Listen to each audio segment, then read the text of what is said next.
For a lot of people, insects are repulsive, allergenic, phobic, stinging. But other people find in them many valuable qualities for science, medicine, architecture, and even the arts. They're impassioned about them, obsessed, fanatic. They've got them under their skin.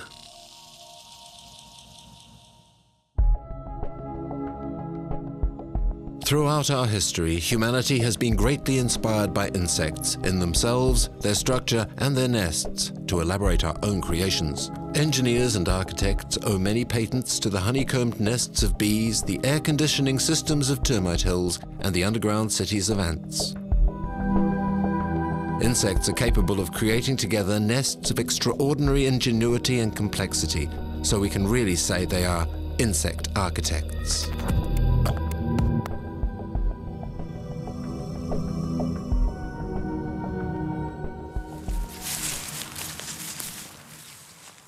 Hey, Christian, look, there's the nest. It's a nice one, too. It's well perched up there, on a pretty weak branch. There must be a fair number of insects, maybe 3,000. What do you think of that? Oh, I'd say pretty much 3,000, yes. Do you think you can get it down without too much difficulty? If you can get all of it to put it through the scanner, that would be a really fine operation.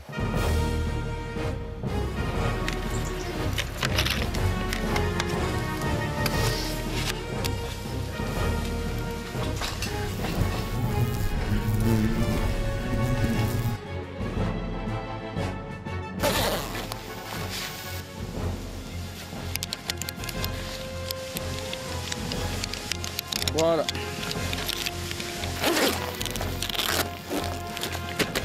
Well, good luck and watch out, eh?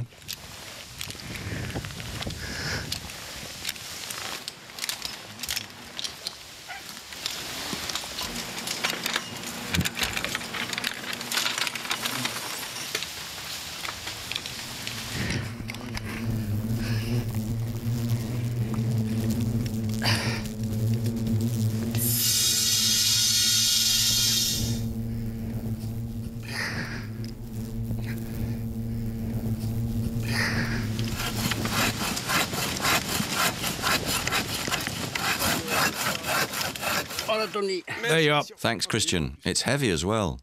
In any case, it's truly magnificent. Take a look at that.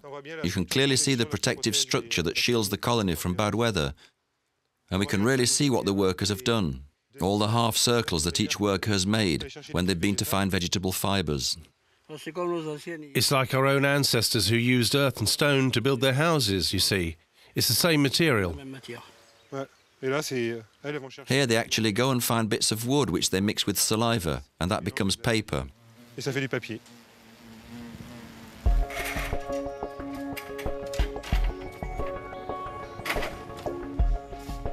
Eric Darizet is a specialist in the study of the nests of social insects, hornets, wasps, bees, termites, and ants. To describe the ingenuity of their construction, he regularly observes them thanks to a scanner. We compared different types of nests made by the Asian hornet, and we compared, for example, two nests, a spherical nest and a nest in the form of a droplet of water. The nest, which came from the outside and was therefore exposed to bad weather, has a protective hood, which gives the nest its cone shape and which protects the colony against the weather. Whereas the spherical nest, which is found indoors, has no protective hood. So in fact, the Asian hornet is capable of adapting the structure of its nest to the environment in which it's made. In this way, some winged architects adapt their dwellings to all environments.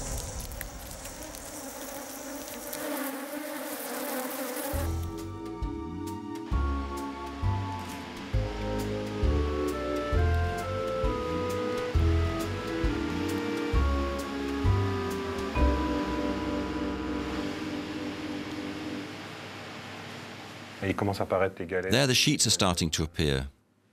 You can even see the pillars which are between each sheet. In fact, it's them that keep each of the sheets attached to the others. There you can distinguish clearly all the sheets constructed by the workers, with their alveoles pointing downwards. So where do they pass between them?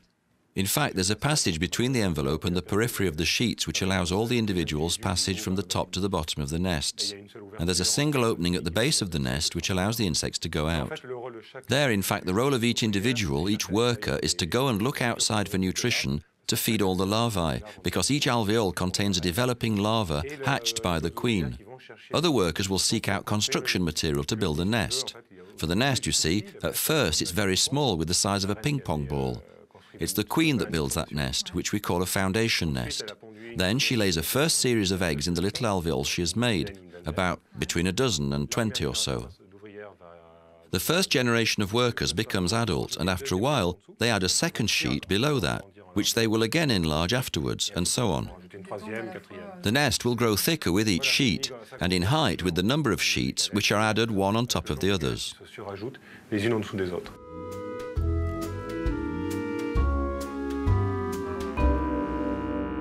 There's a question which interests a lot of my colleagues, which is how can insects construct such complex structures? In fact, there's no workplace foreman, no plans. The only explanation that we can find is that work is automatically regulated. That's to say, each insect will participate in the construction by being influenced by the construction itself. By that, meaning that the construction in itself would be a major stimulus, and some insects would be sensitive to that stimulus, others wouldn't, and in function of that intensity, the insects would participate in the construction. While observing a hornet's nest through the microscope, Eric Darizet has established that the nest is constituted of thousands of many-colored fragments.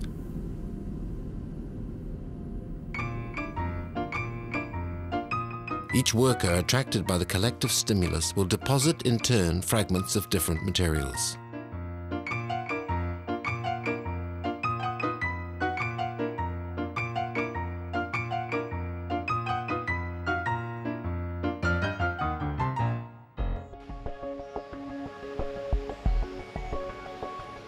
Observing termite nests using the scanner has revealed that these six-legged engineers are capable of including protective solutions for their habitats in their plans.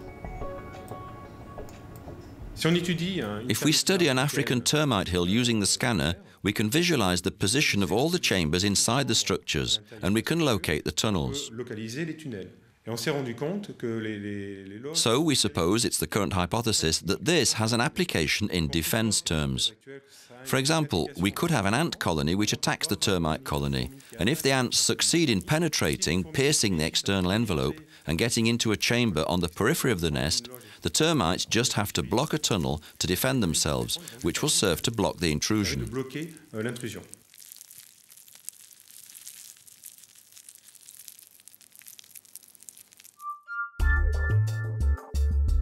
Thanks to Eric Darizet, insect builders now have their own exhibitions.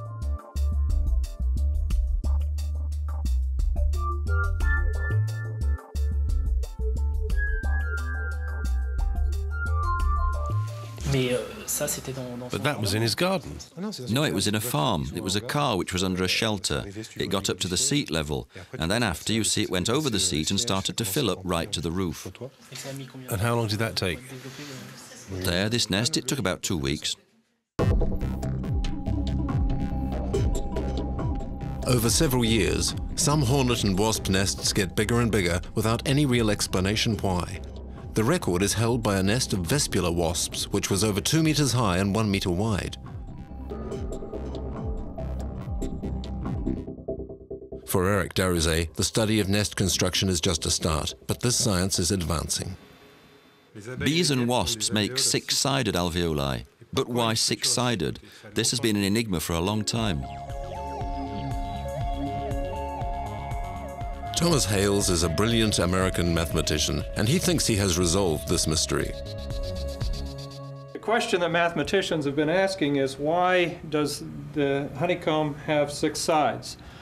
Anciently, there were two theories. One group felt that the hexagon had six sides because of the bee's 6 feet. The mathematicians of the day favored another theory, and that was that the honeycomb was somehow the most efficient shape possible for the hive. It has taken 2,000 years and Thomas Hale to name the hexagon as champion of all polygons. There's a simple model that can be used to show that a hexagon is better than a triangle. imagine the three pieces in here as honey. I can take one of the pieces away and reassemble the other pieces so that they form a triangle. When they're put in the shape of a triangle, I have the same perimeter that I did before, but there's no longer room for the last bit of honey. Bees learned long before us how to build a house with every room identical, using as few materials as possible.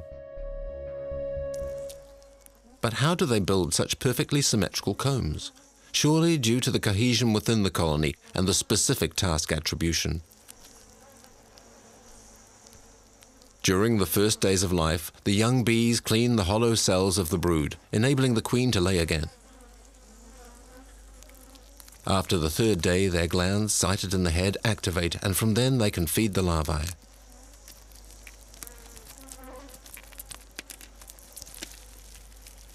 From the 10th day, the wax glands develop to the detriment of the nourishing glands. The bees then form themselves into living scaffolding, bringing the beeswax up to the masons in charge of building the alveoli. The made-in bee is today the common point between an aircraft and a high-class ski. The bee's nest technique, using empty hexagonal alveoli placed in staggered rows, is used to reinforce the solidity of many structures without making it any heavier. Cars, telescopes, buildings constructed with light marble also owe many of their patents to bees.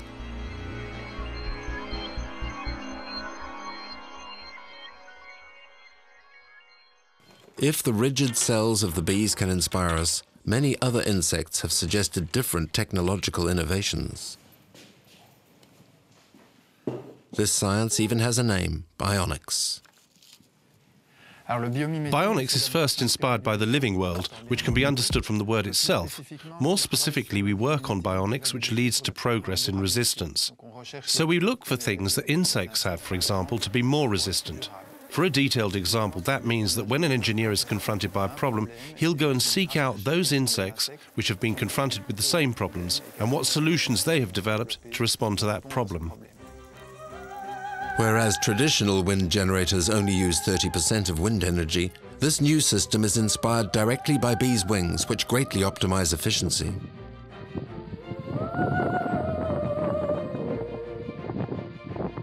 Perhaps tomorrow's wind generators will use nature as their model.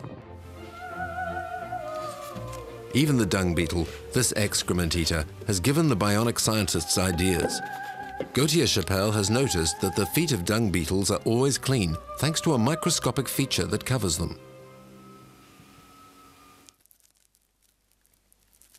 Thus, the structure has been copied to improve the blades of bulldozers, so that less earth sticks to them and they remain efficient.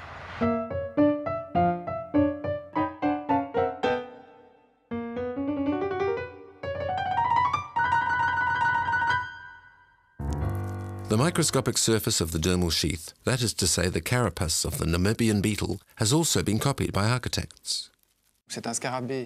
This is a beetle in the driest deserts in the world, which is nonetheless watered by the water vapor in the wind. And the special form of its dermal sheath allows drops of water to collect at first and then to drain through a kind of gutter into its mouth. And in fact, by imitating this structure, uniquely its form, we can collect water in the same way. This can especially be applied, in any case potentially, on buildings in similar climatic environments, such as the Canary Islands, the coast of Chile, or the South African coast. Another beetle possesses a forest fire detector because it needs burnt wood to lay its eggs. Today, engineers have reproduced that detection system to automatically detect fires in intelligent buildings. The dermal sheath of insects is a true source of inspiration all round. In the buildings of the future, we'll be able to optimize the circulation of fluids, especially water based on the veins of insects. Dragonflies, for example, supply a very good model, and that's really a way of minimizing energy expenditure associated with fluid circulation in buildings. We can also optimize information circulation on the internet through the inspiration offered by ant circulation, by the way in which the ants bring back their harvests to the ant nests while reducing the distance of their travel as much as possible. To always be able to find the shortest route to this box of food, the ants have a secret. They move about and leave chemical signals behind them, pheromones. Eventually, the straightest route to the food box will be more marked, and the ants will naturally choose the path with the most indicators. Engineers have managed to retranscribe these chemical signals into mathematical algorithms. To avoid traffic jams in the cities of the future, ant algorithms will be applied.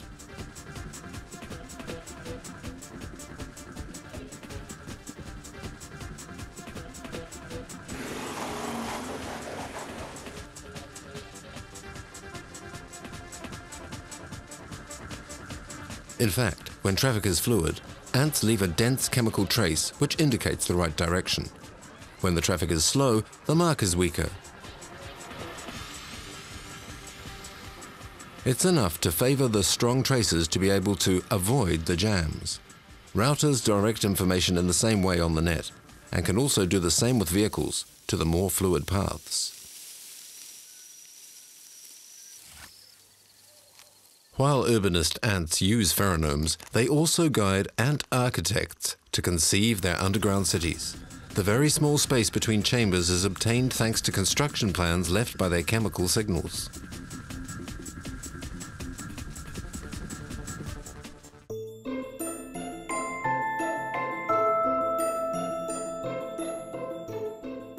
By watching butterflies very closely, bionic scientists have also found strange innovations for the use of the future's buildings. In butterflies, we found all these irised colours which are due to microscopic relief and which already have found applications. For the efficiency of solar panels, these have been made more efficient by the inspiration of the principles of physics found in these very special butterfly pigments. There have been other applications, still with using irised colours, which are found, for example, in a mobile phone, which allows us to obtain the same level of light with less energy. Is it possible to use these natural butterfly pigments as models for pigments used in the building industry, in construction, in paint? Yes, in fact, it's possible. It's already used as a model. There are teams working on that since effectively the majority of the pigments we use are toxic, and this accumulates in traditional paints. So it really is an enormous alternative domain opening up here.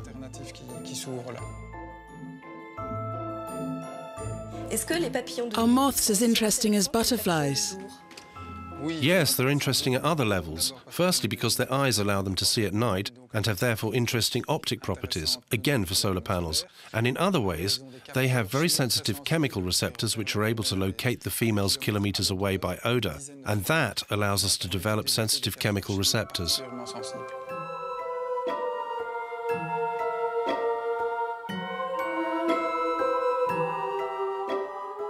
Luc Schuiten is a visionary architect who has used bionics and nature as his inspiration.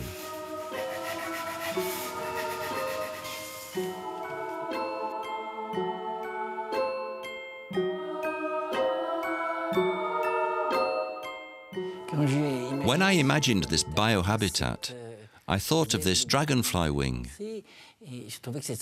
I imagined that maybe one day we'd be able to make this kind of thing. What do you think? I think that yes, we're going to be able to do that. It's a little like the transparent substance of the future. It's sugar-based, it's quite simple chemistry. It seems doable, but it's going to require commitment. And for the moment it's true, we're not yet working on it, but I certainly believe in it. Chitin can also serve as a model for armours. You can have hard chitin inspired from, by example, that of beetles, but it can take many forms, right up to the surfaces that are the most transparent, inspired by dragonfly wings, to make membranes, skins, which can become translucid through to transparent. Perhaps our great-grandchildren will live in cities inspired by Luc Schuiten. While waiting for that perspective, tour the world in these exhibitions which fascinate young people. In this type of construction, we use all the natural materials we have, and God knows there's a lot of them. All of the walls here could be made from the chitin of dragonfly wings. We could have transparent materials. Spiders make thread which is highly resistant, and so do silkworms. But when you say you're going to use the silk of the silicone to cover a house, that will take an enormous amount. Yes, of course. But in Lyon there were enormous home factories that did that wove these threads and made super-resistant fabrics. We could easily start from that savoir-faire and do that without pollution, without hurting the planet. How can we manage to produce and be as efficient as a spider can be when it weaves its thread? Its thread is stronger than our steels at the same scale. But the spider can do this without factories, without trucks, without mining the earth. Lots of things. The spider needs no petrol. The spider does it all with its little stomach and with what it takes from the environment. So how can we manage to do that without going into the industrial chain or by completely integrating our systems with natural production?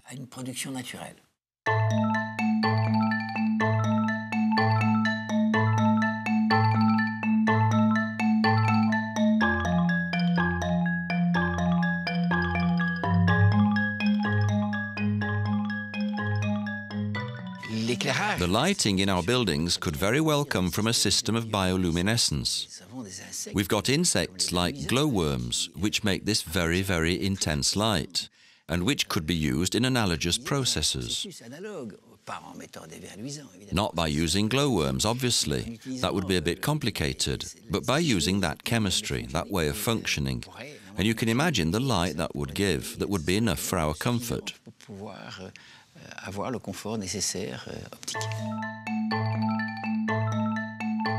Insects graciously give up their patents to us. It's up to us to discover their applications.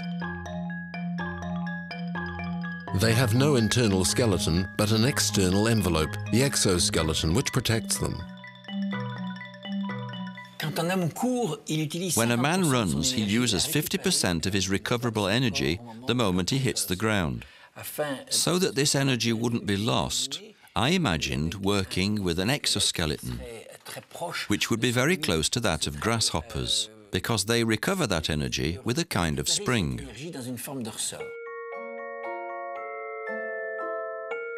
Grasshoppers are an endless source of inspiration for Luc Schwieten. He is even thinking about developing a new kind of tricycle inspired by the ergonomy of their legs in moving and limiting their efforts.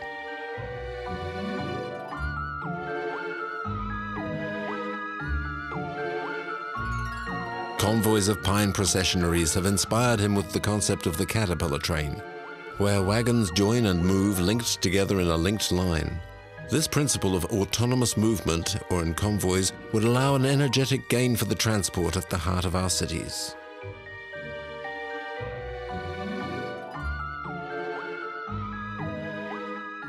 Le train modulaire takes its inspiration from the way in which bees and ants communicate. It uses its antennae to transmit to the exterior the trajectories of different modules.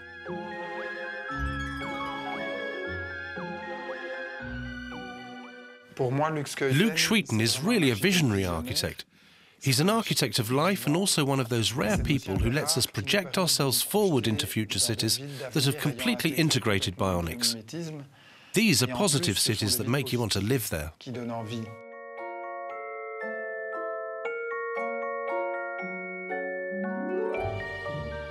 It's been more than 300 million years that insects have lived in harmony with the Earth.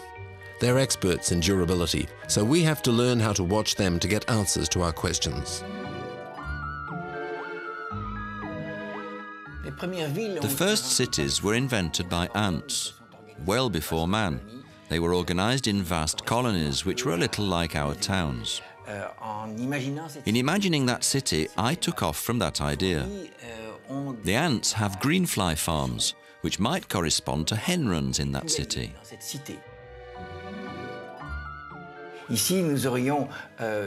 Here there are vegetable plots, which might be a bit like the vast mushroom fields that the ants cultivate. And then we'd have in this part here something which is like the ants' storage area. That means the silos and granaries where we store our food for the rest of the year. And then the rest of the habitation develops to be able to house the people. Ant cities are a perfect example of remarkable subterranean megacities, which have the advantage of being perfectly air-conditioned and are thus truly ecological. We could imagine similar habitats in extremely hot or cold lands, where according to the season one lived beneath or above the ground.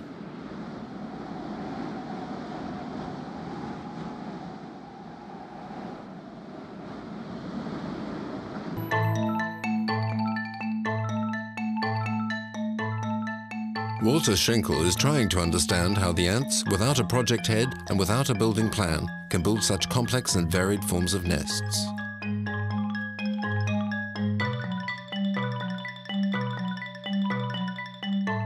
Some nests reach a depth of 4 meters, which on a human scale is the equivalent of an underground city 7 kilometers deep. How does natural selection build this set of behaviors into the individual ants so that their interaction with the environment and with each other produces these species-typical nests? That's just unknown at this point. But it is the central question.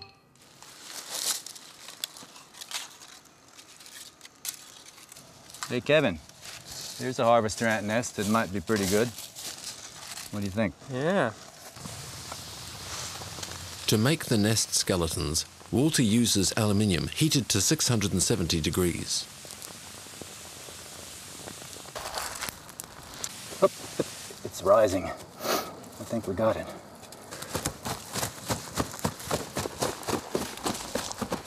Contact with the molten aluminium could be dangerous for non-specialists.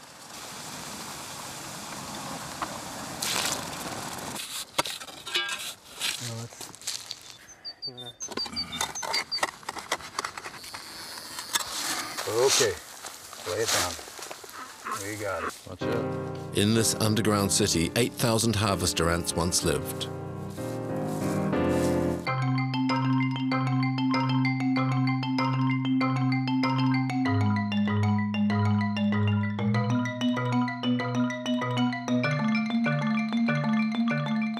Some ants have invented the spiral staircase, others the worm drive, or even the flying shuttle. Walter began a titanic task in his inventory of their different kinds of habitat.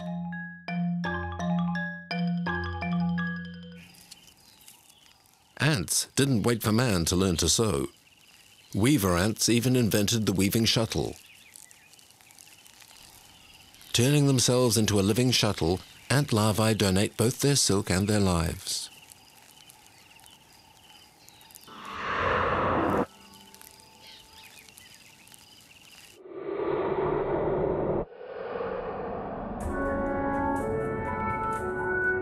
Australian weaver ant larvae secrete silk thread from a gland under the mouth. The worker seamstress presses the larvae between its jaws so as to reel the precious thread via combs on its feet.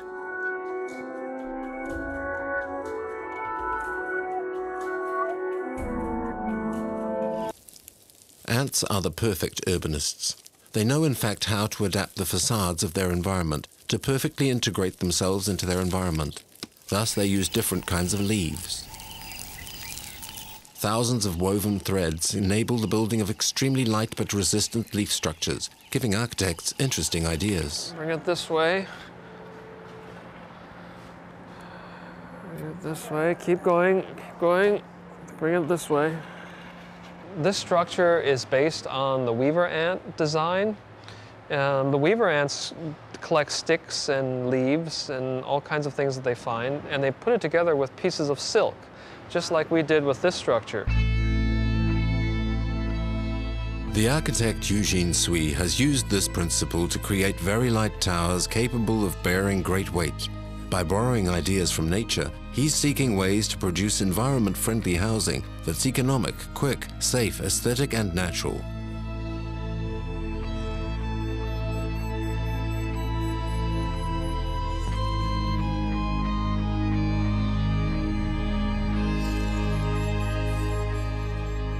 Some of his projects incorporate the technical know-how of ants in air conditioning and ventilation.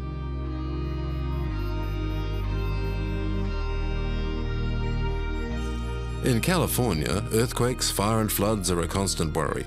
There too, the ants are a source of inspiration. The shape of the building is very much like the ant body. This building is shaped like that because it has to be very strong in an earthquake. And also it has this rough texture. One wonders which ant bit him. From ant sting terraces with panoramic views to honey ant round jars, Sui's whole world has been inspired by them. I have to imagine myself being an ant to begin to understand why and how the ant made certain decisions to create the incredible habitats that it creates. And so by studying those habitats, it's influenced my architecture because the logic and the reasoning behind the development of these habitats could be directly applied to creating logical habitation for human beings. For these buildings, Eugene Sui was inspired by the sugar jars, which are made up from some ants nicknamed honeypot ants because of their honey-like taste. To survive droughts, these ants have put an ingenious system in place. Their workers harvest nectar from a tree. They then transform themselves into living walking jars and regurgitate their precious nectar in times of famine.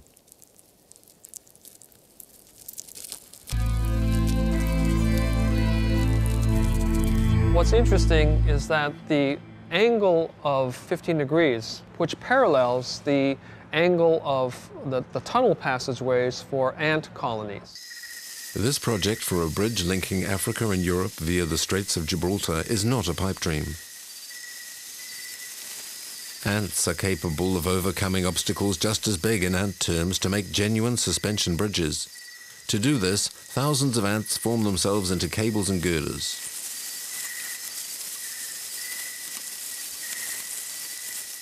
Once the civil engineering is finished, the Queen can be carried around on her sedan chair, and thousands of workers can use the bridge safely to cross the obstacle.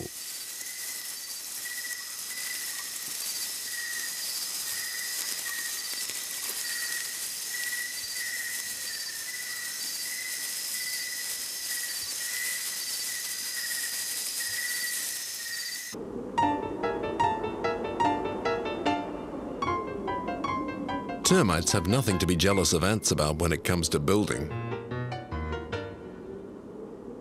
Macrothermous termites build cathedrals, and humnivore termites build temples. For the Aboriginals and the African tribes alike, the mystery of these architects of nature is believed to be a gift from the gods. Strangely, termites which destroy everything they encounter religiously avoid some varieties of shrubs. Others seem to worship the tree trunks in which they live.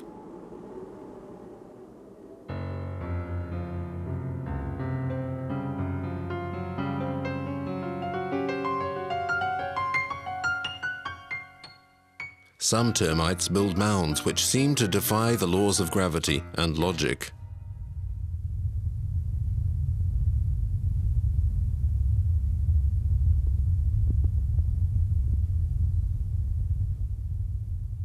In the steppes of Australia, magnetic termites never lose their bearings.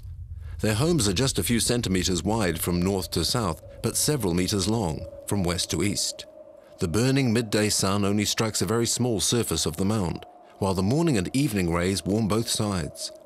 To get the temperature they prefer and make the most of their air conditioning, the termites live on the east side in the morning and the west side in the evening.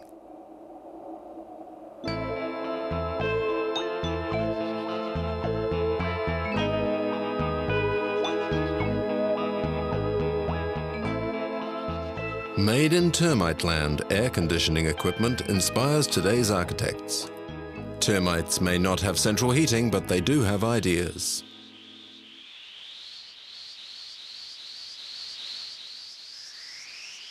Their buildings have all mod cons and even air conditioning. The way it works is simple. Termite cathedral chimneys can be nearly 8 meters high. Made of earth, the chimney heats up during the day. As hot air rises, the chimney draws the cooler air out of the mound.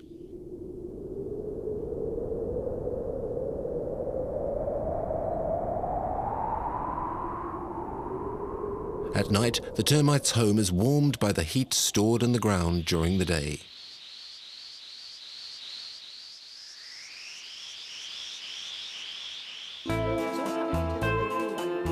Always focused on energy saving, British architects have taken on termite engineers. For example, the model for the Nottingham Inland Revenue Centre was a termite mound. A gigantic glass chimney controls fresh air distribution to the offices.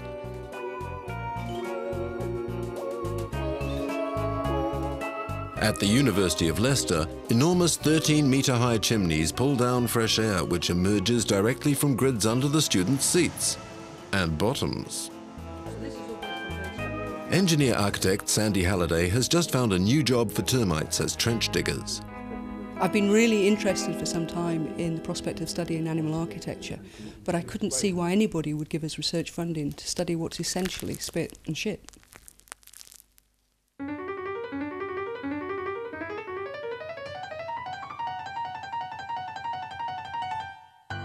Termite droppings make excellent cement. They contain non-degraded sugars which act like superglue. To be able to avoid oncoming traffic in corridors made strictly to their size, the termite concrete mixers make garages like on mountain roads.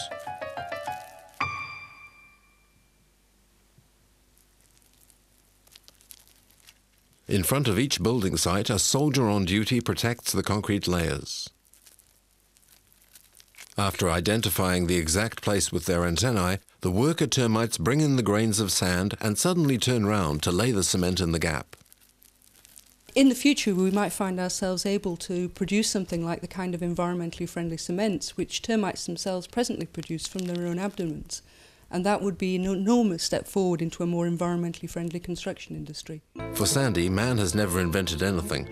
Not cement and certainly not skyscrapers. A 3-metre-high termite mound would be a building towering 3 kilometres.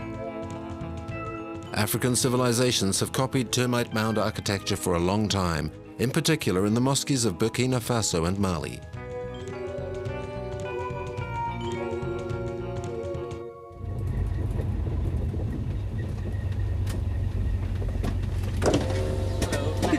Yes, I'm here to present the project we've been doing on animal architecture. I'm expected. The man is expecting me. That's fine, thank you. Thank you. Bye.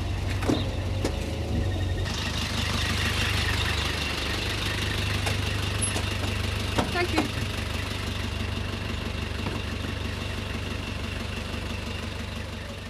Sandy is using a model to demonstrate her intriguing project based on animal intelligence to the Edinburgh Zoo directors.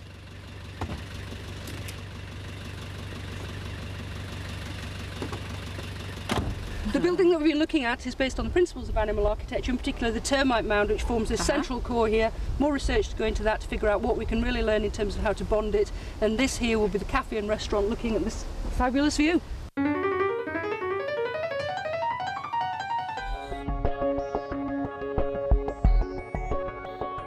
Ants and termites have already inspired the most visionary architects, like the work of Gaudi in Barcelona.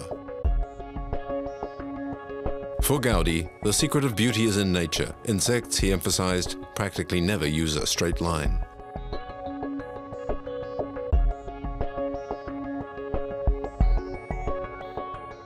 Generally, building insects are organized in a society.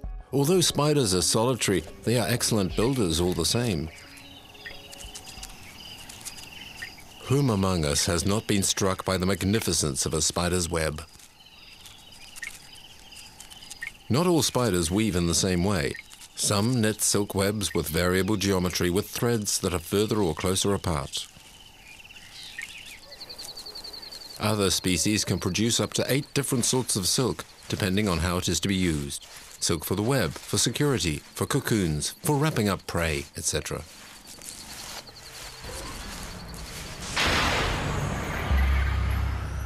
This variety is made possible by the existence of different glands, each producing silk of a different quality. The silk is in fact a twined rope made up of 15 to 20 threads. These microfilaments intertwine to form an assemblage 1,000 times finer than a hair. These threads are amongst the finest known to science, and no man-made machine to date would be capable of reproducing them.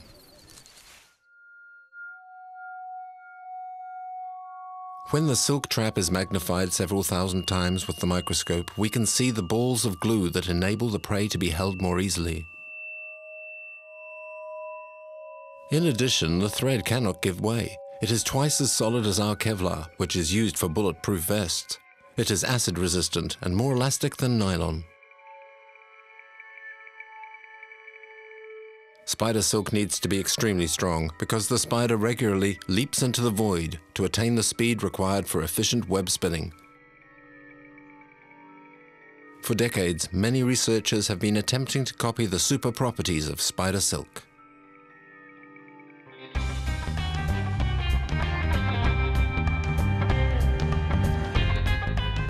I'm not really Spider-Man. We study spider silk because it has the potential to produce products that really can benefit mankind. In the Spider-Man movie, the diameter of the silk that he shoots out is actually much bigger than he needs. Our calculations are that for most of the things that he was doing, the diameter he needs is 1 or 2 millimeters, not. This one should be ready to silk today. Professor Randolph V. Lewis has a miniature breeding farm for Nephilus spiders. These giant spiders can spin webs larger than 1 meter in diameter. They can provide up to 500 meters of silk thread in a harvest. So in order to produce commercial amounts of spider silk, it's really not possible to use spiders. The problem is they're territorial and we simply can't collect large enough quantities for any sort of a commercial application. The artificial and industrial production of spider silk fiber is the subject of research of a dozen teams around the world. The solution, according to Randolph V. Lewis, is genetics and plants. By inserting specific spider genes into plants, Professor Randolph V. Lewis seems to have found the ideal factories for the mass production of spider silk proteins.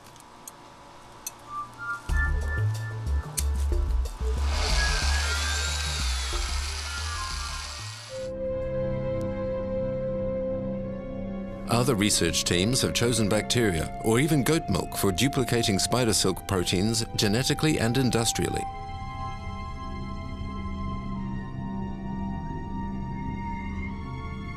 However, Randolph V. Lewis is more convinced by his superplants. We chose alfalfa plants because they don't carry viruses and other kinds of infective material like might be found in bacteria. And secondly, there's a fear of viruses if we produce the silk in animals. This is the silk thread produced from a mixture of plants. The fiber produced from plants is much more elastic than nylon and totally biodegradable.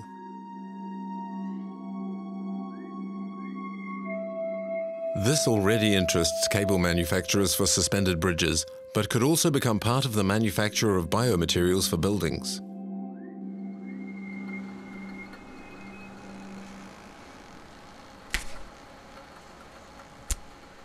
Stretch tests prove the super quality of the fiber, 5 times stronger than steel, twice as flexible as nylon, and able to be stretched by 40% before breaking. Are scientists now rivaling what 400 million years of spider silk evolution has produced?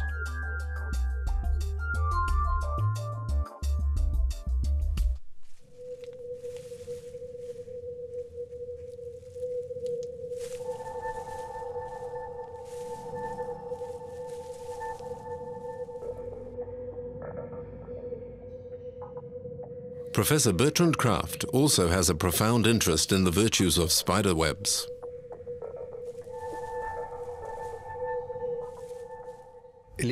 Spiders capture insects with their webs. The webs are nets, and of course the number of insects captured depends on the size of the net and the number of available prey. We've observed that in a plentiful environment, spiders build small webs, and in a poor environment, spiders build big webs, that is, big nets. So why this adaptation? For economical reasons, because the web is made entirely of silk. Silk is protein, and protein is expensive. In Guyana, to save their silk proteins, certain species of spiders have even grouped together to live in the one gigantic web. An association that goes against nature, since spiders are usually cannibal and 99% are solitary. Thanks to this strange association, they are able to capture prey more than 700 times their own weight, whereas solitary spiders rarely attack game bigger than themselves.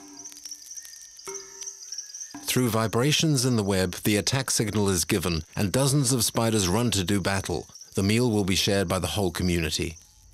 The spider society is anarchy, without structure, hierarchy, king, or chief.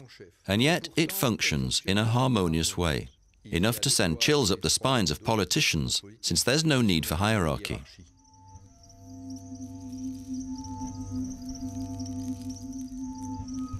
However, the spiders appear to obey and follow without argument the stick that Bernard Kraft waves like an animal trainer.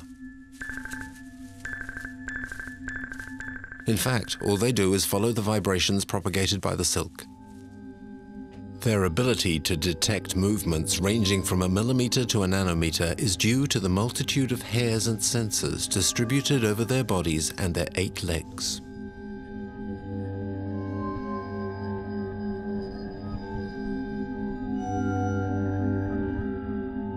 To perceive the vibrations better, the spiders move forward in jerky movements.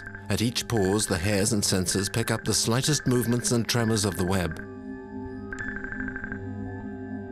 In a way, the entire structure of this society of social spiders is hanging by a thread. Without politicians or architects, they build webs that can measure up to 50 meters long.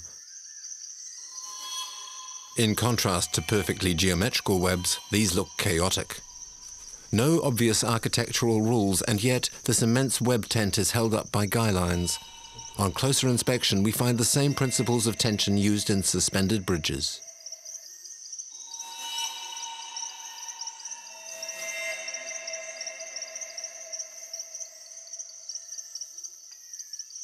These spiders can make their web without an overall vision, each one being content to fill in an empty space or add a thread here and there to increase the strength of a supporting cable.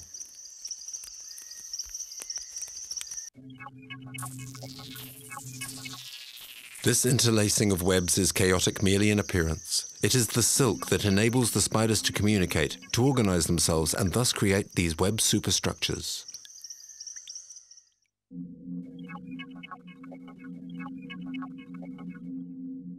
We came up with the idea that each individual must react in the same way as its neighbors to the vibratory information transmitted by the silk.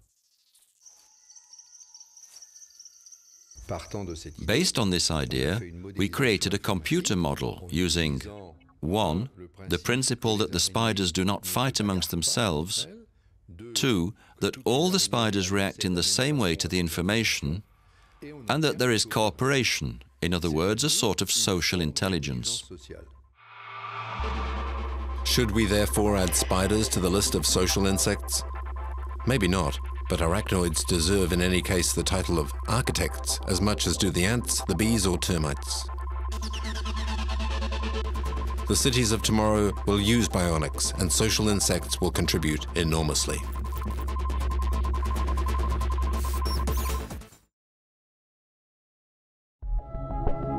Nowadays, it's more and more difficult to invent new medicines, to find new molecules through chemistry. Many remedies have also become ineffective against some sicknesses, for example, nosocomial diseases. Some researchers, doctors and surgeons are turning more and more towards the savoir-faire of insects, basing their work on the data offered by traditional medicine and on their biology. Insects have thus become real medicines and often are used as helpers by surgeons and doctors.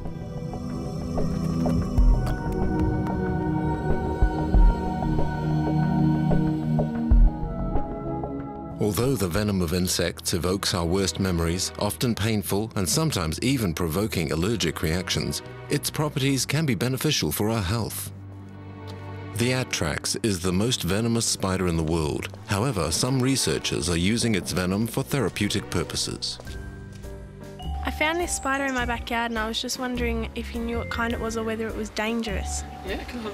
Yeah, that's actually, in fact, a male funnel-web spider, the most deadly spider in the world. That's pretty good. Just be careful if you're gardening, and if you catch any more up, we'll love to take them here at the park.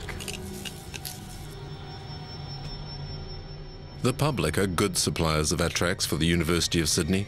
Spider venom has become a veritable subject of fascination for modern science.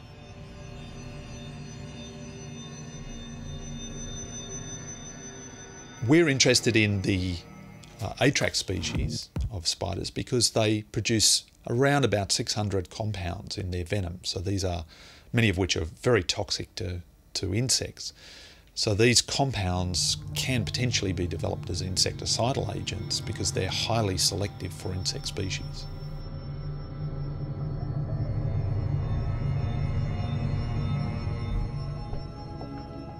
In fact, certain components of the venom act only on the nervous systems of insects. They could be isolated and integrated into insecticides against crop-destroying pests.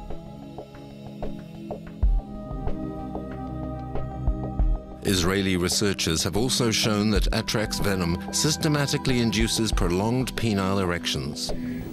A Viagra substitute is thus under investigation. The venom acts on the nervous system, unlike Viagra, which induces vascular dilatation. In the near future, it may become possible to use a peptide, that is, a group of proteins from the venom, for therapeutic purposes. In the USA, researchers have also shown that tarantula venom has positive qualities. We think that this natural peptide derived from spider venom can be used as therapy for a variety of diseases associated with mechanical defects. These include muscular dystrophy, cardiac arrhythmias, incontinence, and possibly brain tumors. Dr. Sachs, an American researcher, has already succeeded in reproducing this peptide, code MTX4, found in the venom of the tarantula. This peptide appears to be particularly effective in controlling heart rhythm. Okay, Tom, here it comes. I'm going to send you some MTX4, and we're going to see what happens. Tom, look at this thing. This is a sick muscle cell. It should just be lying there quietly, but it's not. This is a dystrophic muscle cell, and it shouldn't be doing this. I think we can block this with the spider peptide. Used in humans, this peptide could immobilize the cells responsible for deregulating the heart muscle. Its principle of action: to block the cells that cause an uncontrolled increase in contractions without affecting the cells associated with normal rhythm. With infinite care, Dr. Sachs manipulates the synthetic peptide, which is priced at over $2,000 for 1 milligram. You could say that tarantulas are dear to his heart. Take it easy. Relax. However, the future of spider venom may also lie in its action on the brain. In brain tumors, we know that the presence of cancer cells induces other cells to release chemicals that promote tumor growth. It would be beneficial then to be able to block them. Rosie. Rosie is our pet tarantula. She's over 30 years old, and she serves as our laboratory mascot. We actually haven't taken venom from her because she's too much of a friend, but we take venom, we started out with venom from her relatives.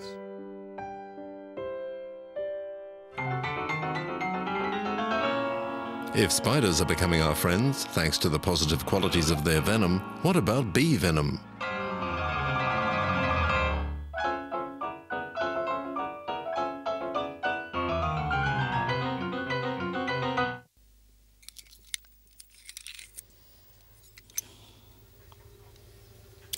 Oh, ooh, that definitely hurts. Oh, yes.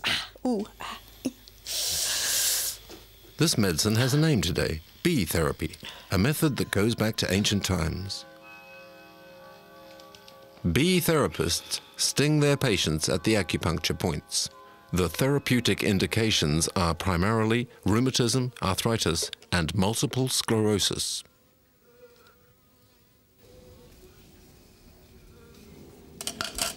Yeah, that'll do it.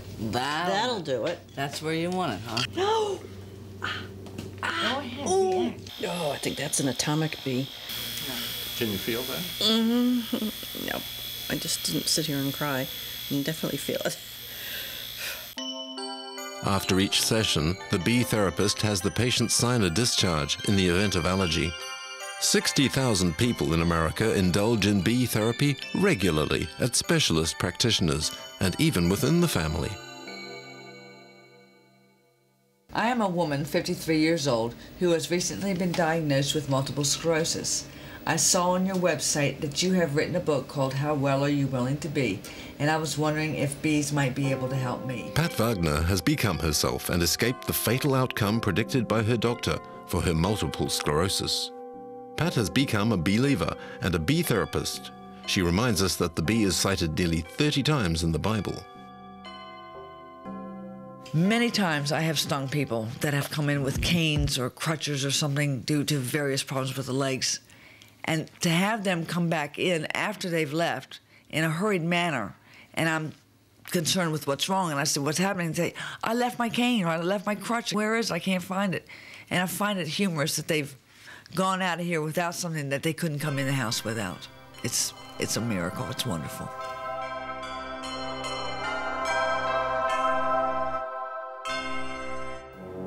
In France, Professor Bernard Descott is also using a miraculous therapy, bandaging wounds with honey for healing scars.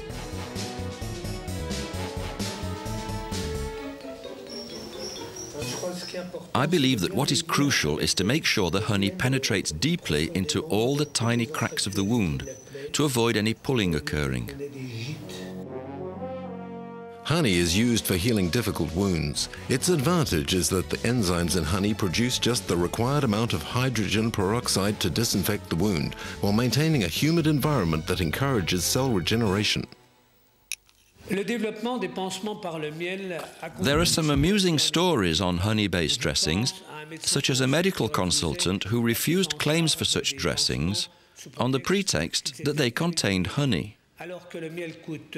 Even though it's 15 euros cheaper than most healing products, and above all, allows you to get back to work twice as quickly. In Australia and New Zealand, honey is widely used in hospitals. In addition, numerous clinical trials have shown that dressings with honey get rid of fearsome flesh-eating bacteria rapidly. With this pot of honey, that's to say for less than €1, we can treat 2 or 3 patients and achieve astonishing results on healing, as I'm going to show you. You see in this sequence the change in the wound, which ends up fully healed in less than 20 days. Indeed, there's a very, very big change. Even though it remains very detached, I find that there it's good. At the pharmaceutical level, opposition remains determined, which one can understand, because these companies have every interest in making sure honey is kept out of healing. Bees also use propolis harvested on certain trees as a health defense. When they kill an intruder, insect or rodent that they cannot move, they then proceed to cover it with this antibacterial.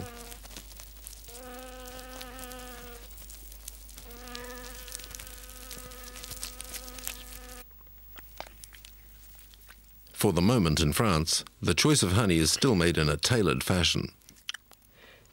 My worry is this: will it always be so soft? If you keep it at around 18 degrees, there's no problem. Do you think this honey spreads easily? Yes, absolutely.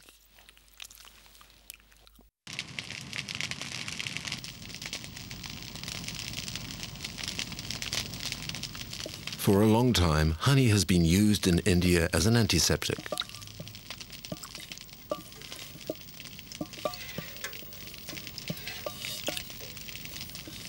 Every day, numerous patients queue up for a consultation with Dr. Gokulan, ophthalmology surgeon at the Medical College of Rangaraya in India. The fact of finding yourself with lotus honey in your eye may seem strange, if not unpleasant. However, in Ayurveda, the ancient medical science, honey was already known for treating illness in eyes and other parts of the body.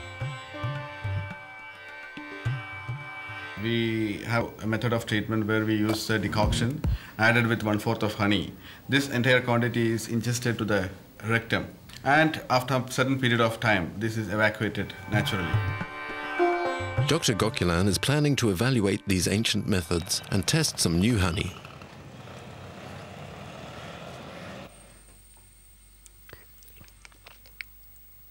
It's very tasty. It's rather very sweet and having little sour. Yeah, this is tasting just like what we have felt about the honey. Okay. Very sweet. Yeah. Dr. Gokulan is researching other qualities in honey in order to find new anti-inflammatory and antibacterial properties. But unfortunately, the majority of beekeepers only produce lotus honey, the most widespread medical nectar. Dr. Gokulan has decided to go into the jungle to look for wild swarms who use other flowers to create their honey.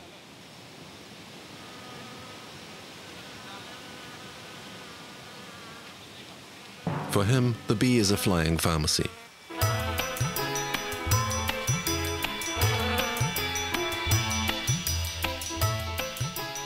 Wild swarms are always difficult to locate, and sometimes luck strikes there where you least expect it.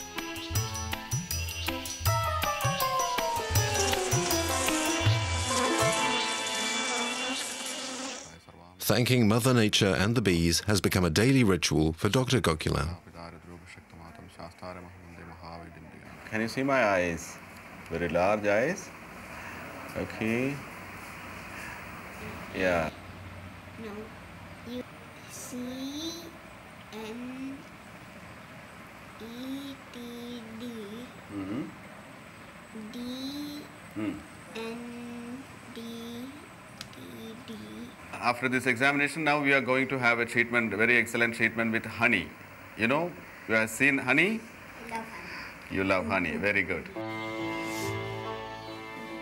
This little girl will no doubt be part of the 60% success rate achieved by Dr. Gokulan thanks to honey, and at the lowest price in a country where modern medicine is too expensive. If it might seem surprising to put honey in your eye, nobody would dream of putting a fly there. And however, in Mexico, doctor flies are all the rage. Like many insects, their bodies are covered with bactericidal substances.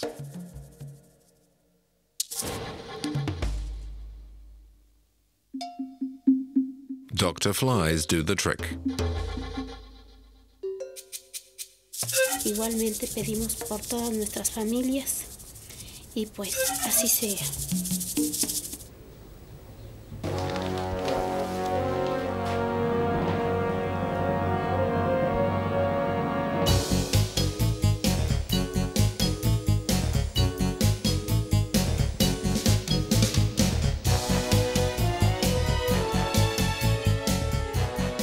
If flies help witch doctors, they are also good tools for surgeons. Some larvae only attack the dead tissue in wounds.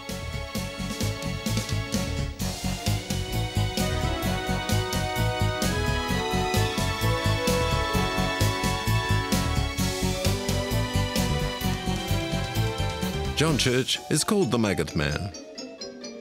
Had this extraordinary experience some years ago when a man drove himself off the motorway, went through the windscreen, and had terrible head and chest injuries, lay for 3 days in the open, and then the police brought him into the hospital, and to the nurse's horror and disgust, his wounds were full of maggots. But when I arrived, I noted that his wounds were clean and healthy looking, so much so that we didn't actually have to take him to the operating theatre. And that's how my interest was aroused and how I've eventually become known as the Maggot Man.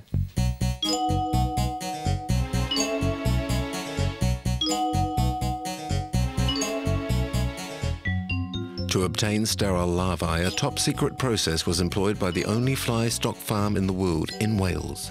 For John, surgery requires too many people. A single female fly produces enough maggots to treat 5 patients, and they go on working 24 hours a day.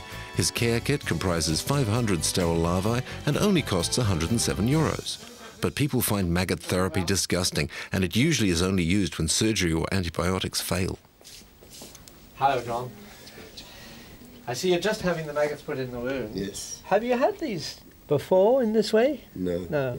Well, as you see, there they are, little ones, and you can see them wandering around in the wound, and they'll already be starting to feed on that yellowish tissue.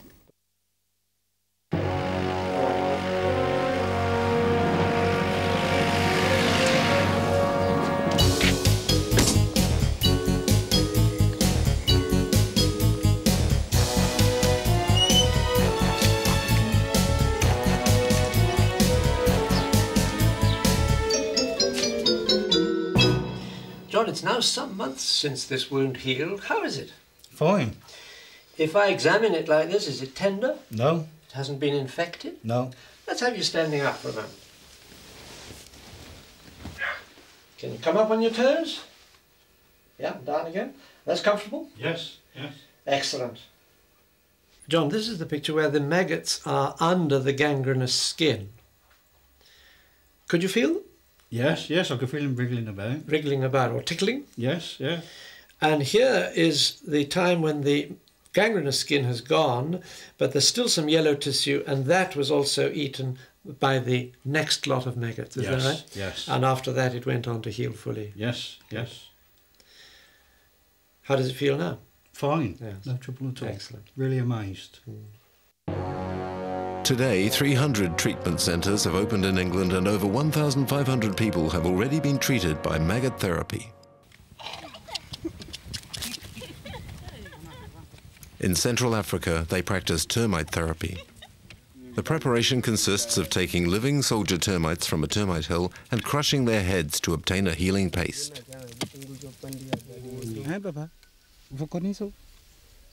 Berrod Ingenuity tries to convince the father that this potion will cure his daughter's ulcer.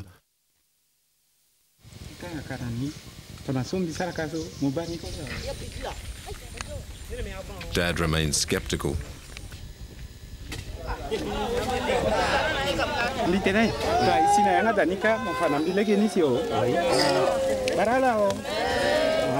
As in most pygmy villages, modern medicine is non-existent.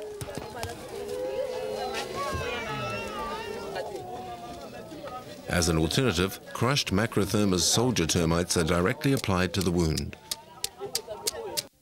For Ingenuity, termites are a family business. All that I know, I learnt from my father.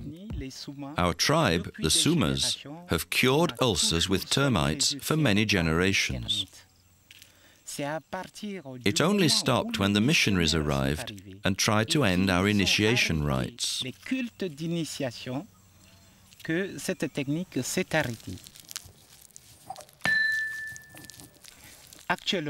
Now, I've started to use this technique again.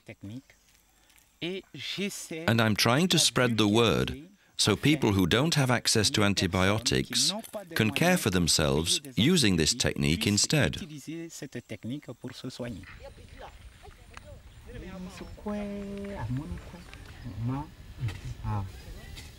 Berrod Ingenuity is travelling all over the Central African Republic to train people in his methods.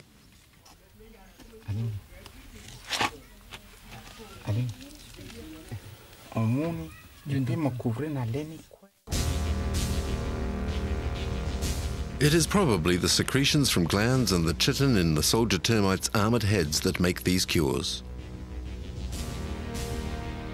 Chitin has remarkable bactericidal properties and is also non-toxic and biodegradable. Soldier termites are just horn shields with oversized pairs of clipper shears.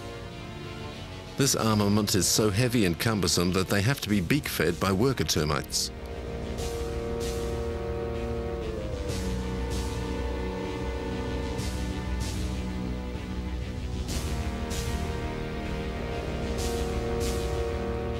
The panoply of the cutting weapons is varied, but some termites prefer chemical warfare. In fact, they have developed guns and fire a sticky liquid which paralyzes the enemy through this tube.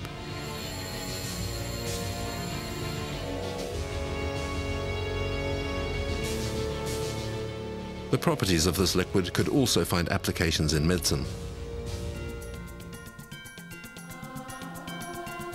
Berrod Nidonazzi is proud of his success stories, in particular a Japanese couple treated for persistent ulcers and Papa Thomas's termite miracle. This man has only been treated with termites. He had had an ulcer for over a year, but at the hospital they could do nothing more for him because it was infested with maggots. Maggots? That's serious. Why was that? Because there was nobody to clean the ulcer, so they sent him home to die in his village. Central African Republic television covered the event. Everyone wanted to see Thomas, who had had a miracle cure with termites. This photograph shows the ulcer after 28 days of treatment. You remember what it was like? Oh yes.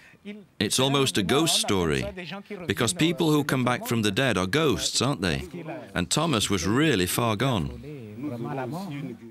Today is a grand day for Berrod. He has been invited to the presidential palace to give a conference on the termite healers.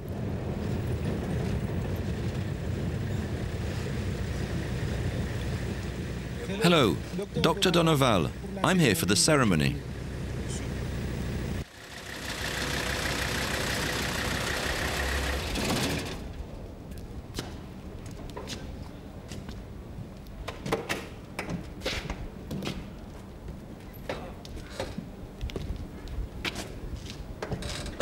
Well, hello, Doctor.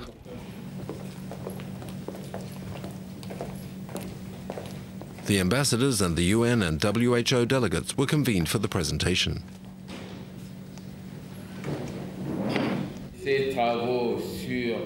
This recent work on termites has revealed their therapeutic virtues. I met the Zandes in Bakuma. They make termite paste, simple food paste that you can keep for years and years without it going moldy. Papa Thomas owes his life to the termites, and the proof is convincing. Berrod hopes to use this clinical success to market termite pie and other handy bits of mandibles on a large scale.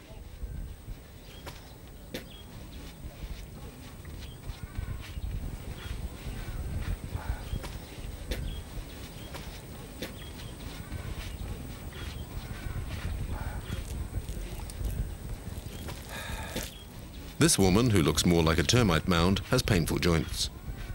For traditional healers of the Ivory Coast, termite earth is an excellent orthopedic plaster and also heals mumps and chickenpox as long as it's applied regularly. Some even use it to help with diagnoses. They tell a patient to urinate on the mound. If the termites rush up to drink the urine, the patient has got diabetes. Next. Healing with termites seems like a real job, but what about ants?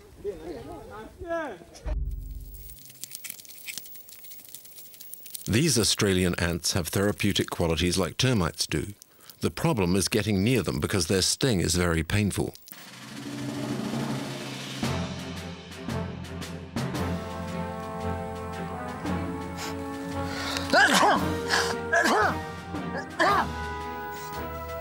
Through working with these very aggressive ants, Craig Angus has become allergic to their pheromones, resulting in sneezing fits. He's dressed in his commando gear to avoid any contact with them.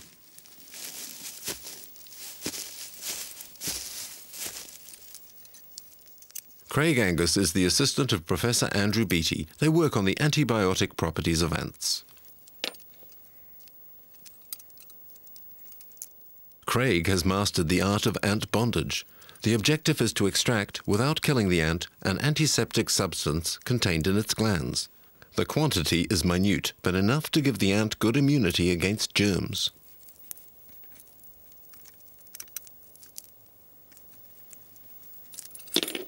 Concentrating hard, Craig checks his hold once again, while the ant tries to sting him.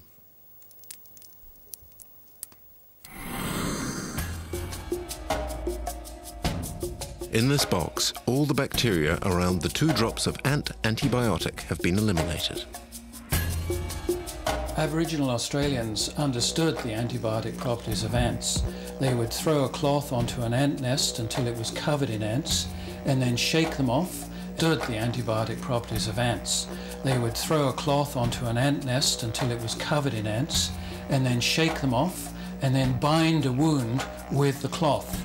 It must have been impregnated with antibiotics because it had immediate healing properties.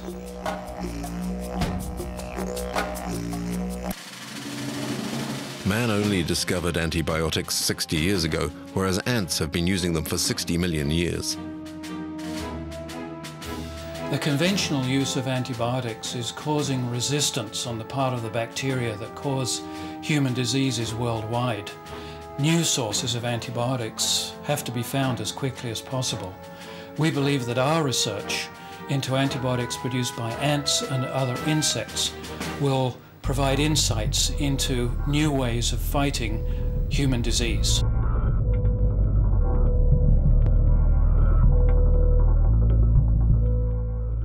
Mushroom-growing ants also cultivate antibiotics. An electron microscope reveals a bacterial mousse attached to their backs that protects them from the risk of infection.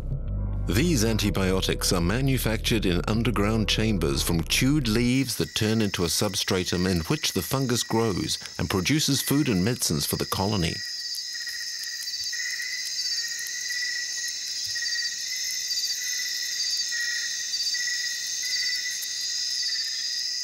The mushroom-growing ants effortlessly cut up leaves with their powerful jaws. They select a wide range of vegetation as they regularly change antibiotics, as if subconsciously aware that pathogenic germs mutate.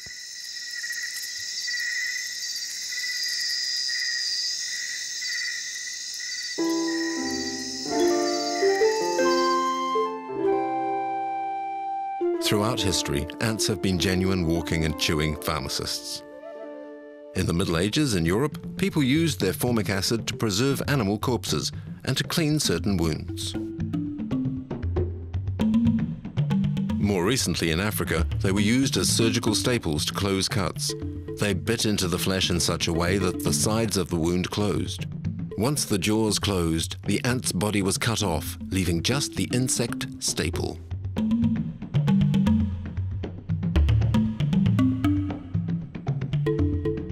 Whereas insects were once used as real tools, today in modern medicine, they're being used as living syringes and for diagnosis.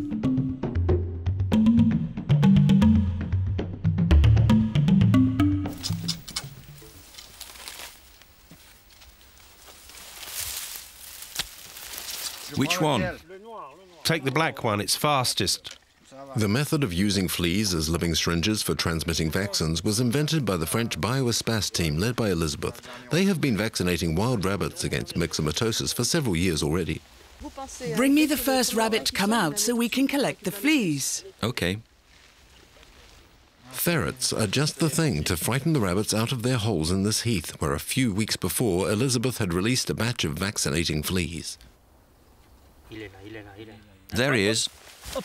Hoppity hop. Catch it, Robert. Let go.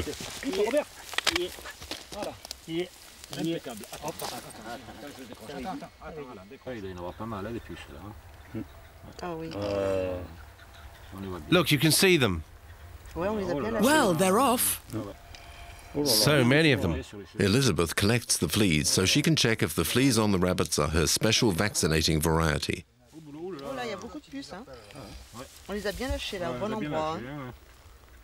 So she can identify them, she marked them all with a fluorescent yellow tag when they were released 3 weeks ago.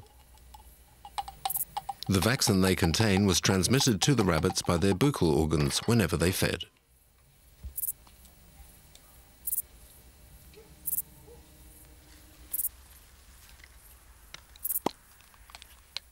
Fleas will always be parasites. It's part of their genetic makeup and can't be changed. But we can change their image. Instead of being pests, we can make them do good.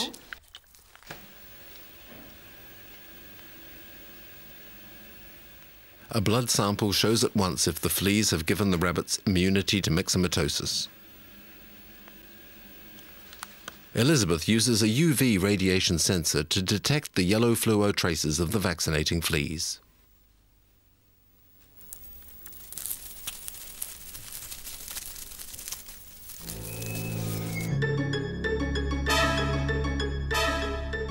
In the virus laboratory, a high-security P3 laboratory, mosquitoes are used as diagnostic tools. Dr. Vazay's team uses them when it's impossible to determine whether a disease is viral or bacterial in origin.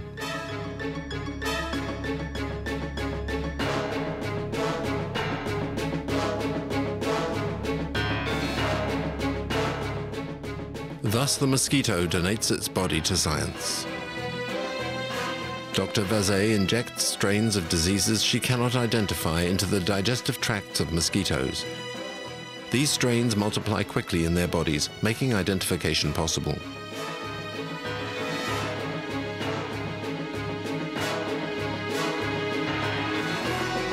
Virus amplification is one of the first positive uses of mosquitoes. Another use envisaged is the production of anticoagulants. Tomorrow, maybe mosquitoes will be used as living syringes in the same way as fleas are already used now, but instead to vaccinate human beings. While insects are good medical tools, eating them is also in fashion. We drink their venom, eat their jaws, and swallow down the tiniest of them.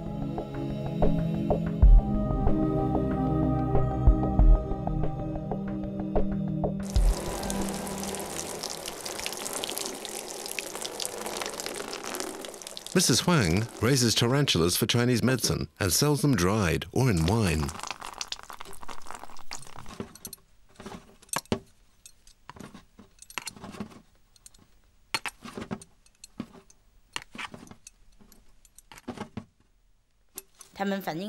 At first, my spiders lived in my house. One day, some neighbors who were visiting me came face to face with one of them. And they said, "Aren't they dangerous?" And I replied, "No, they're good for our health." Mrs. Huang's spiders are recommended for rheumatism. The Chinese have not waited for modern science to tell them that diluted spider venom can be used to treat all sorts of ills. Taste it. Taste it. Can you tell what it is? No? What is it? Spiders. It's spider wine. Oh, really?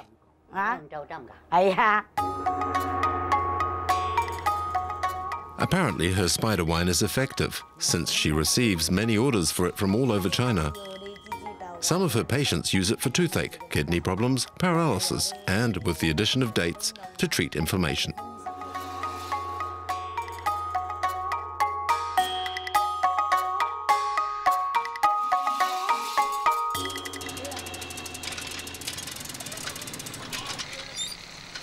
Every week, Mrs. Huang makes deliveries to the traditional pharmacies that buy her spiders in wine or dried form.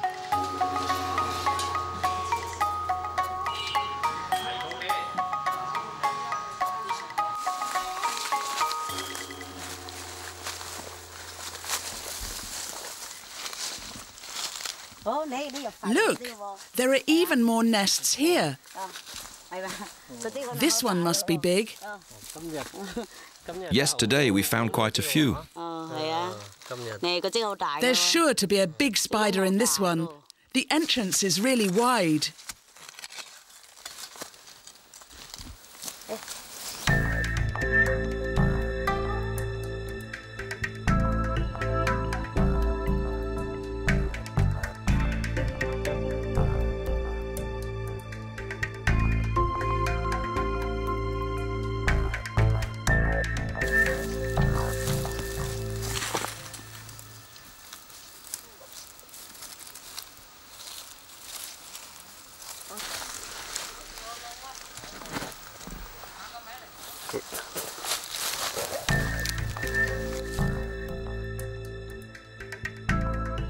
Mrs. Huang is happy with her catch.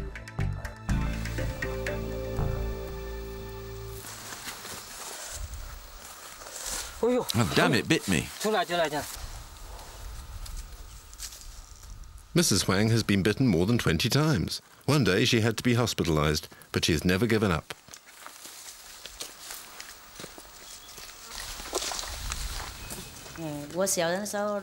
When I was younger, I was afraid of spiders, but one day I lost my job, so I started breeding them. At first, I looked for them in the mountains, but there were fewer and fewer. That's why I started a spider farm. Now I have 50,000 of them.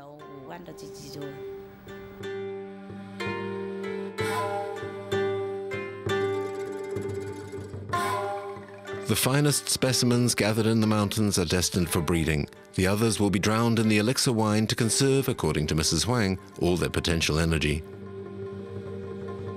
The elixir can also be drunk for its aphrodisiac properties.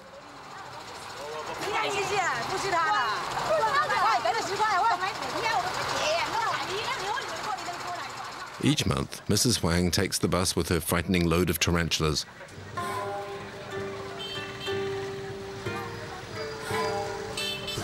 Goal? To deliver fresh venom to the Medical Institute for its pharmacopoeia.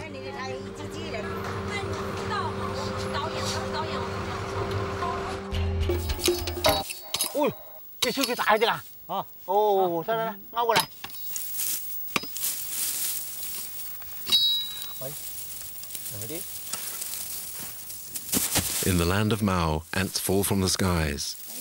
These weaver ants are not only very tasty and crunchy, they are considered by the Chinese as a true panacea for one's health.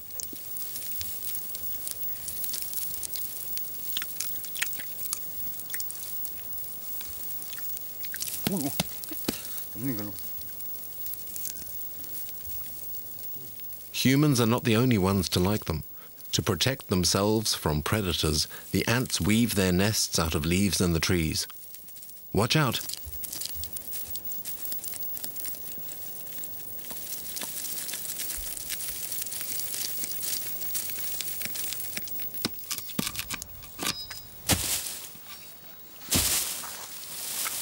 These ant hunters are professionals. They are collecting them today to prepare their famous elixir.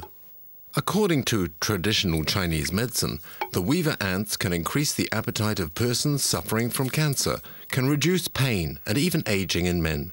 They are prescribed for everything: asthma, chronic hepatitis, poor blood circulation.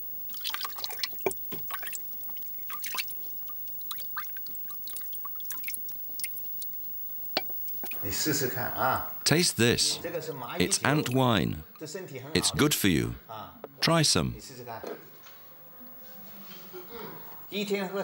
3 times a day, 1 glass at a time. For Mr. Lee, ants are black gold. He has made a fortune out of them. Today he has to go to the harvesters to select the best aromas.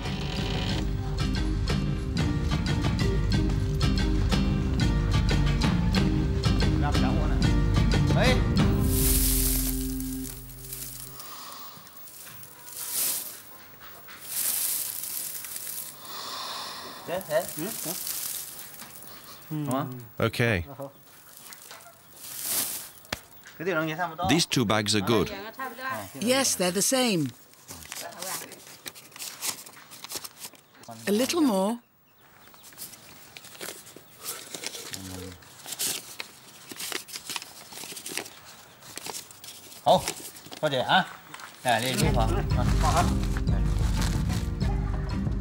The Chinese are so taken with eating medicinal ants that Mr. Lee now has to obtain supplies from across the whole province, by bicycle, by boat and on foot, to keep his factory supplied.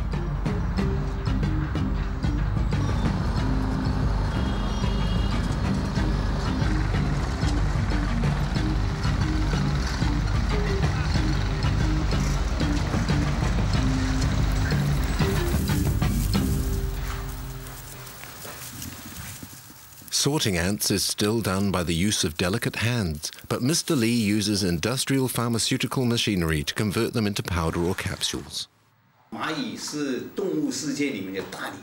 The ant is the strongest animal according to scientists, pulling 400 times its own weight, compared to 4 times for the elephant. You must eat ants to increase your strength. In summer, the weaver ant lives in trees, and in winter, in damp soil, without ever contracting rheumatism. Ants are great against rheumatism. If Mr. Lee produces 70 tons of ant powder per year, his employees, too, work like ants. It is estimated that the sale of these insects by all the producers earns about $100 million per year.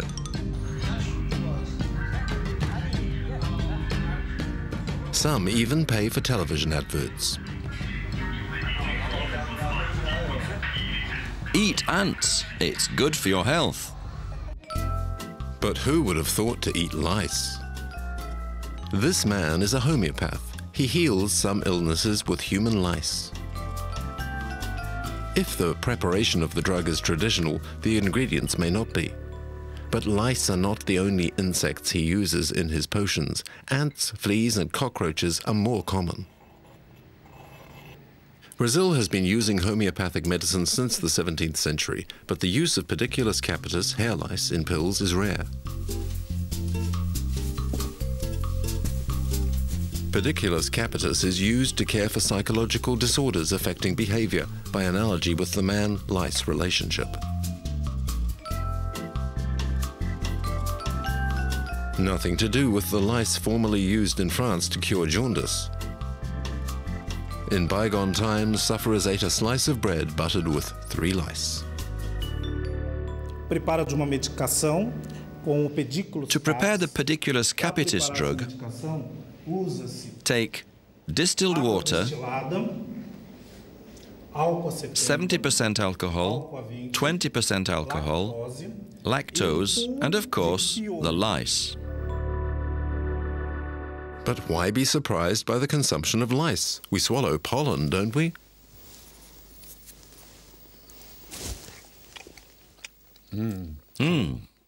Very good. Really. Pollen from aromatic fruit trees, a flowering orchard. Very, very good pollen. Pass me this one. Ah, that's poppy. Ooh, this is fiendish.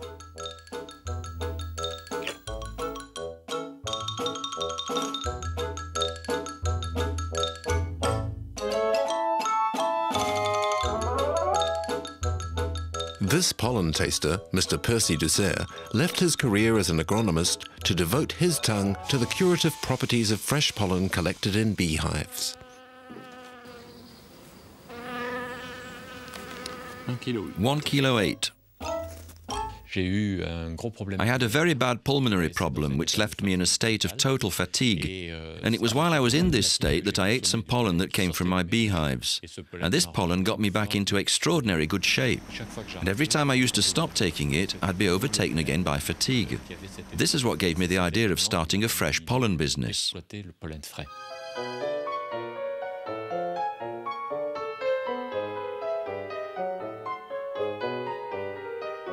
Pollen is principally recommended for prostate and fatigue problems. It possesses 5 times more proteins than a steak, while containing precious trace elements, minerals, and numerous vitamins. Bees collect it with their legs and on the down that covers their bodies. They store it in specially designed pouches on their back legs, which would be the equivalent to man of carrying 2 25-kilo suitcases. Pollen is used as food for the larva. It is richer in protein than the honey used by the adults, and it is also an excellent antibacterial. The pollen's virtues are perfectly preserved thanks to its very strong outer shell. Patrice Percy Dussert is a happy man. These laboratory tests are categoric. Upon contact with fresh pollen, bacteria multiply little or not at all. If pollen contains more proteins than a steak, who would imagine that the same might be true of flies? Julieta is a doctor and an insectivore. She is fighting for the recognition of the nutritive value of cooked flies, and she doesn't hesitate to eat them in biscuits or in a cornet. In Mexico alone, there are over 300 species of edible insects. Some dishes, a heritage from pre-Columbian times, are prepared from fly larvae, grilled in sauce or served as a salad. Ancient Mexicans ate aquatic flies for their taste. But today, these culinary habits have been replaced by American-style cuisine. That's a pity, as these flies contain 50% more protein than a hamburger.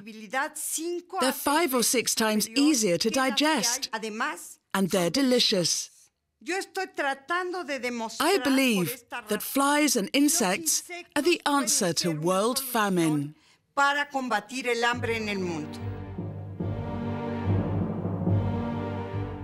But people seem somewhat reticent, even if flies were already seen as a solution in the written records of pre-Columbian civilizations. According to some experts, a large part of the population will be unable to feed itself in 30 years. Paradoxically, insects abound around us and represent an unlimited reservoir of protein to counter malnutrition.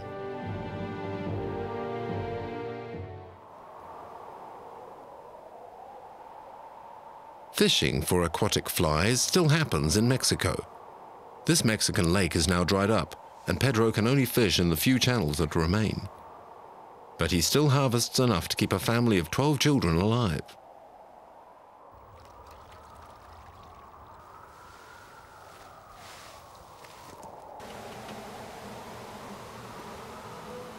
If the flies are less common in the little channels, they're abundant in the salty lakes.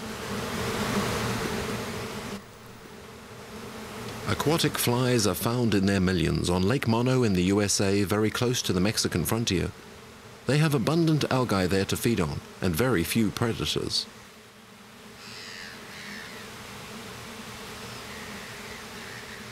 At the end of the 19th century, the Cutzadica Indians harvested them in sufficient numbers to be able to fill several sacks. They appreciated their nutritive qualities and their taste. The first settlers called them the fly eaters.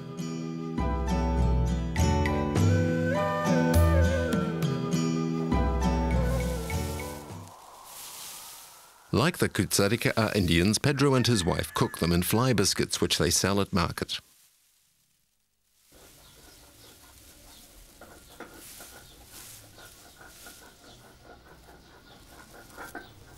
To preserve them, the flies are first dried out, then crushed finely with a mortar.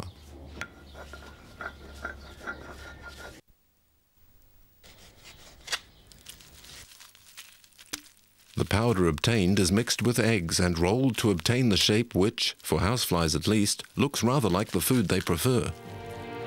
As for Julieta, she verifies the nutritive qualities of each of her dishes scientifically. She is convinced that a ratatouille made with maggots is as good as fresh cream.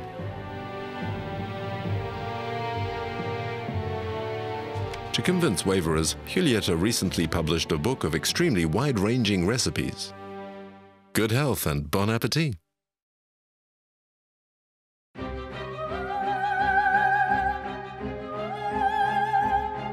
Lots of insects have become models or allies for scientists. Some scientists use them as pollution and police monitors, others as biological insecticides or farming helpers. Did you know that flies are the most studied species in the animal world? Will insects become our scientific partners?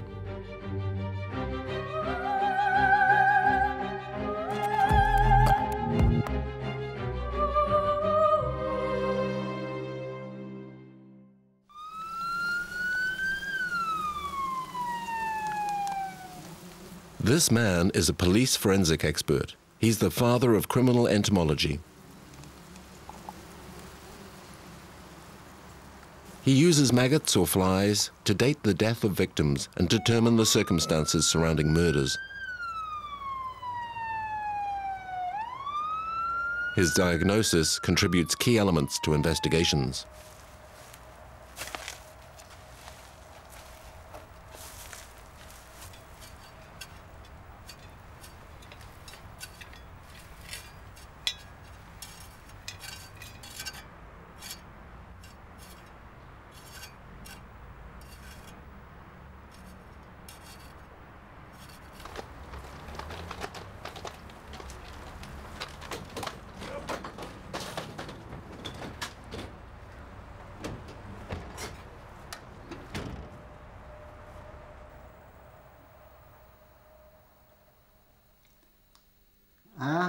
Califora vicina.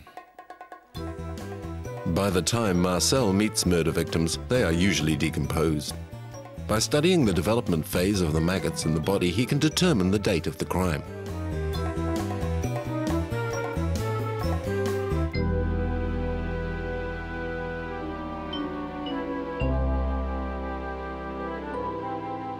Marcel helped solve many of the crimes which shook Belgium over the last few years, particularly child abuse cases, as the maggots found in the children's nappies made it possible to determine for how long they had been neglected. The way in which fly larvae develop in bodies also makes it possible to determine cause of death by overdoses of cocaine and heroin.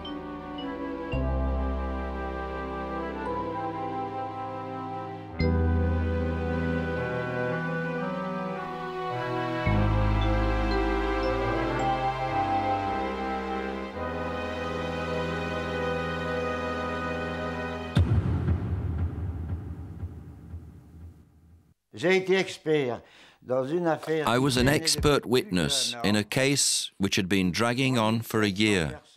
3,500 people had been questioned with no results, and it was the larvae of a single fly found in the body of a partially carbonized adolescent which made it possible to fix the date of the murder exactly. The killer, who had also raped the girl, was condemned for life. Marcel's expert opinions have made it possible to wind up hundreds of cases. Depending on climatic conditions, the workers of death operate in different shifts. The first one is made up of Califora, alias the bluebottles, which attack in the hours immediately following the murder. The second fly squad moves in 8 to 10 hours after death. These are the layers, the green flies. And other squads include Coleoptera, Acarians, and other species of flies.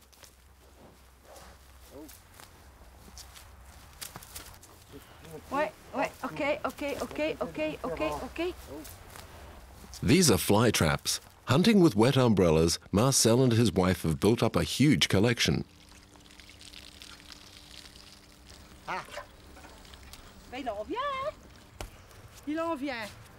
Look, you can see it so well. It's superb. Just look at its wings. Can you see, Marcel? There are no flies on Marcel. For him, fly catching is not a hobby, but the only way to be sure to identify all the different species found in criminal cases. Although their brain is no bigger than a pinhead, Califora flies can locate a decomposing body several miles away purely by smell. Its eyes can see through 360 degrees, which tell it the best way to land on the body.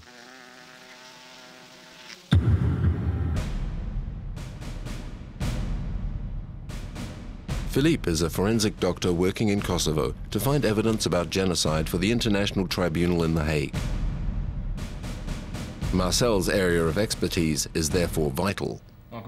Marcel, these are the first flies which got to the bodies. Yes, those are the bluebottles which are the first to arrive on bodies lying out in the open. In the open? That means that they were killed out of doors? Yes. And what are these flies? Those are tiny flies which burrow into the ground to get to a body buried up to 1 meter down. Yes, it was the clouds of tiny flies over the mass graves which helped me find the bodies underneath. Yes.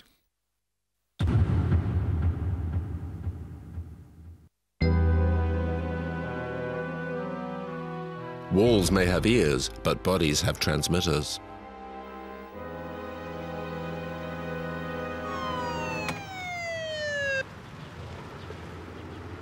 Acarians are real police informers for the forensic police. In this murder case, they can indicate, like fly eggs, very precisely by their presence and their stage of development, the date of death.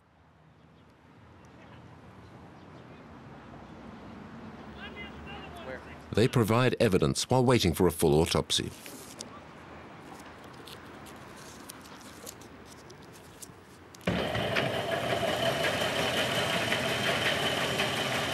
Dr. James Webb is a mite specialist. Working as undertakers, mites can turn corpses into mummies before mold starts to decompose them.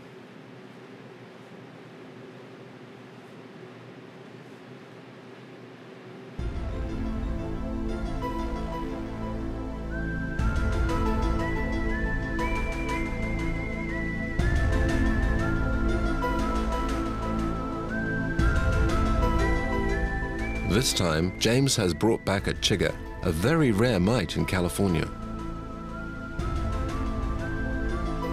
The chigger, this monster, loves places where the skin is thin, the buttocks and zones tightened by underclothing, like the breasts and the crotch.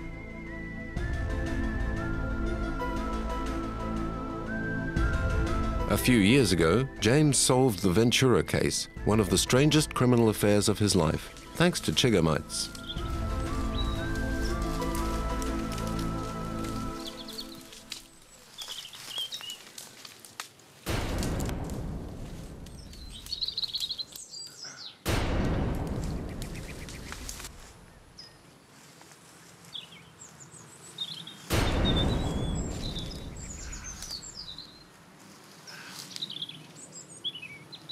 It was a 1 in a billion chance that the suspect raped and killed this young lady in an area of high chigger infestation.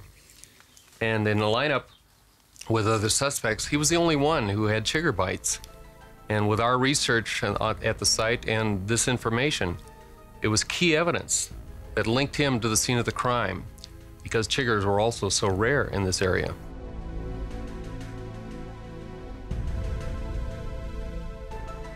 Because of the weightiness of our information, I was advised to hire a bodyguard, and I also bought a weapon.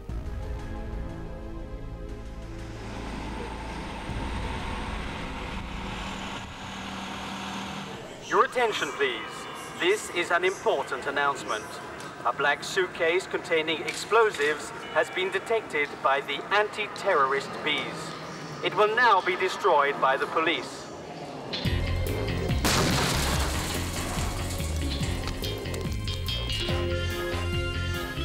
This fiction is soon to become reality. Insects are being transformed into real indicators of illicit substances and pollution detectors for public services. Bees are the new elite troops, sniffing out letter bombs, detecting bacteria and viruses in bioterrorism alerts, and detecting mines on battlefields. Okay, Mathilde, now if you can sample. That's great. You can sample along the inside there. No problem. Thanks to the air inhaled via the tube, trained bees, enclosed in the blue box, are able to immediately detect the tiniest particle of explosive. John Wilkins, a scientist at Incense UK, the company that developed the system, gives a demonstration to the security services at the Parisian airport, Charles de Gaulle. In this box, we have the soldiers of tomorrow. We have trained the bees to detect explosives. They have an incredibly good success rate. Could you tell me what is the reaction of the bees when they detect an explosive? When the bee detects the explosive, it extends its proboscis, which is the scientific term for tongue. Here's a real-time chart of that process. When you see the extension, that's a hit. And if you see a hit like this, that means you must search the bag. Is there a risk that the passenger could be stung by the bees? No, absolutely not. The bees are safely harnessed within the bee sensor unit.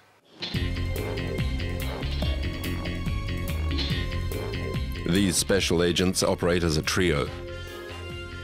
Each bee is connected to a sniffer tube. Their reactions are monitored by a micro camera that sends the image to a computer.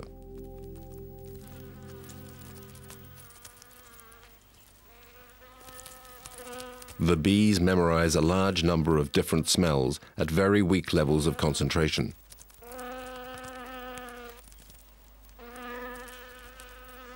Could ordinary domestic bees one day replace dogs in detecting explosives? Perhaps not, but the cost of their training is very low compared to their four-legged colleagues, and a single beehive could represent tens of thousands of winged security agents. Dr. Minha Famdeleg is the French woman who instigated this research. She also trains bees to stick their tongues out to identify pollutants. As with dogs, the method consists of associating a smell with a reward, like sugared water.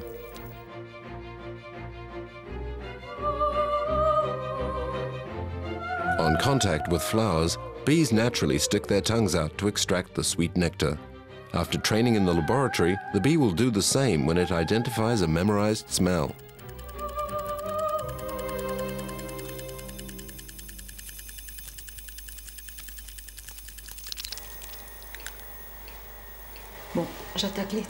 Right, I'm starting test number 2, still with pollutant A. Okay? She's sticking her tongue out. But Minha has found a much simpler method than training by using the numerous beehives belonging to beekeepers for biodetection. Every one of these hives can become a detector of pollution. And in this way, we'll have created a grid covering all of France and then extending to Europe and the world. What's really interesting with bees is that they represent a sampling method that's much cheaper than chemical methods. There, that's perfect. Between the motorway and the forest, I think we should be at an intermediate level as far as pollution goes.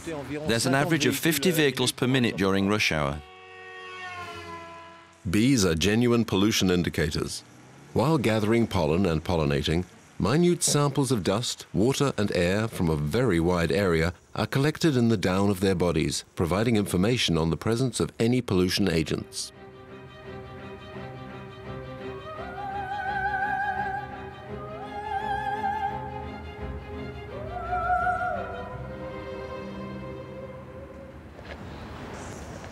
I'm going to send a sample of about 20 bees to the laboratory, so we'll have a good idea of pollution levels in the Paris Opera neighborhood. Thanks to beekeepers who set up their hives even in the heart of towns, bees will become biodetectors for air quality. Italian scientists have been successfully experimenting with samples of bees to analyze lead-based industrial pollution. Following the Chernobyl nuclear accident, it was also found that bees and the pollen collected on their bodies were very good indicators of radioactivity.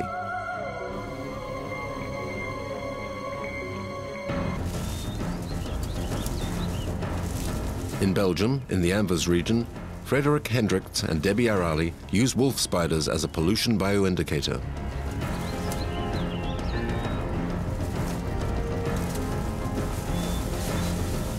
These researchers believe that the spider is even capable of adapting to strong heavy metal pollution.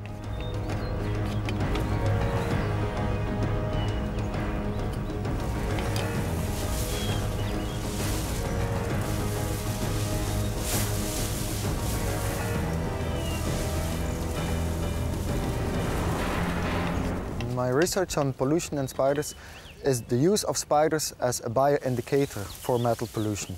The problem is that metal pollution, you can measure it in the soil, but it's not always relevant which part is bioavailable, so it's toxic for the environment.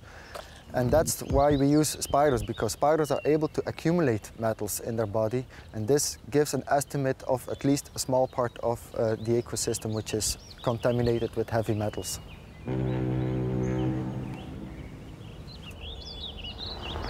How many do you catch today? I think about 30, maybe a bit less. I didn't count them exactly today. I had one male, and I think it's probably the last one.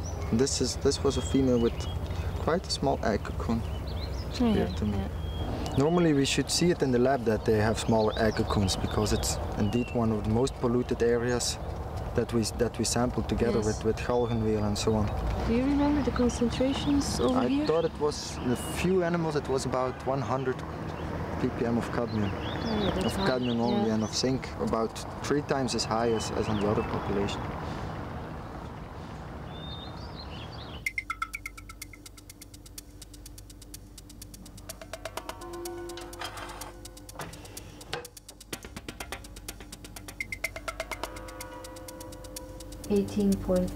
Yes, indeed. That's small. Yeah. Small one. Hmm?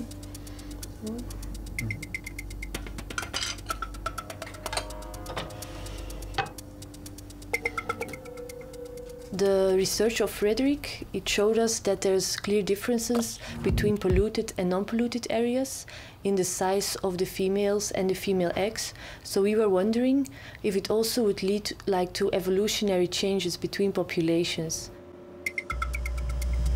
Will pollution provoke an evolutionary change in this species of spider to make it better adapted? Will the genetic mutations vary as a result? This is what our 2 researchers are close to proving. The eggs, which are in the cocoon are of a much larger size compared to eggs produced by spiders from a reference population. And what's more, we breed those two populations in the laboratory and cross them, and then we saw that the big eggs are genetically based. So it appears that there is a genetic adaptation going on in the spiders living in those polluted tidal marshes. To better demonstrate the adaptation of these spiders to the pollutants surrounding them, Debbie uses a simple test. She identifies a non-polluted male that she puts in competition with a polluted male in front of a female taken from the contaminated banks of the Scheldt River. The hypothesis in this experiment was that the female would choose a male from her own population. So in a polluted area, the female would choose a male from a polluted area as well, while a male from a non-polluted area would be chosen preferably by a female from a non-polluted area. The two researchers have uncovered the mechanism of genetic evolution of the wolf spider in a polluted environment. Initially, to increase its resistance, its DNA is modified, giving rise to mutant subspecies. Then the individuals of these subspecies reproduce between themselves. Thus, they transmit their mutant genes to their offspring, who will be better equipped for survival. While insects are good indicators of soil pollution, they can also be excellent depolluting agents. This was the case in Australia, where an insect became a national hero in the fight against cowflap pollution. It all started 2 centuries ago, when cattle were imported to Australia for the very first time. With time and the build-up of cowflaps, fly larvae had ideal conditions for proliferation, and an invasion began.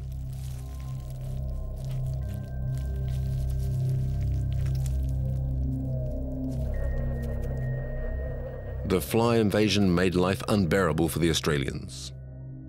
You had to spend time chasing the flies away from your eyes and face. It was a great nuisance, and one just had to put up with it because there was just no practical solution. The flies were such a problem that a law was passed in many Australian towns forbidding outdoor dining. Today this story is history thanks to the deductions of Dr. Bornemisza. Australia needed dung beetles, but even though over 4,000 species exist, none were native to Australia. Dung beetles feed almost entirely on their little floral friends, but they are highly specialized and each one is adapted to feed on a particular kind of poop. So Dr. Bornemisza had to find just the right dung beetles for Australia. I traveled the world to select the right species climatically suitable for Australian conditions. In Africa, he finally found the dung beetles who were perfectly designed to eat Australian cowpats.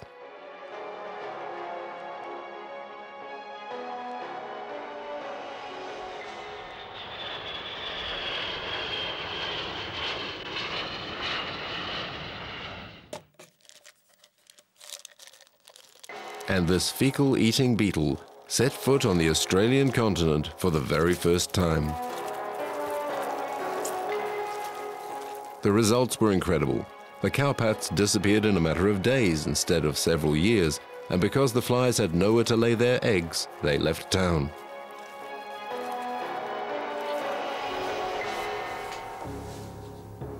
Operation Dung Beetle was a success, and Dr. Bornemisza was honored at the highest level for his work.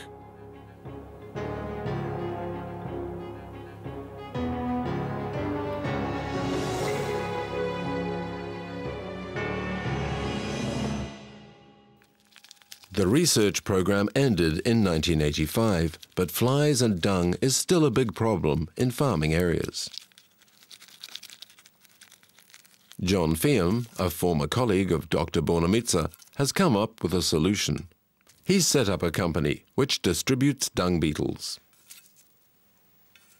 The farmers are very keen to get the beetles. I can only supply about 1 order in 6.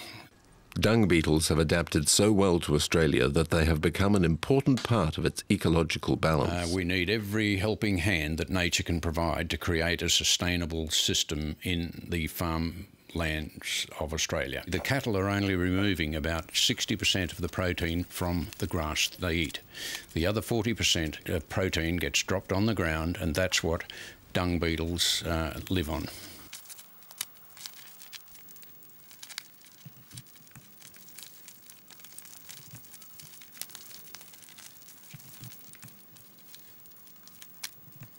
Every year, John identifies, collects and redistributes millions of dung beetles.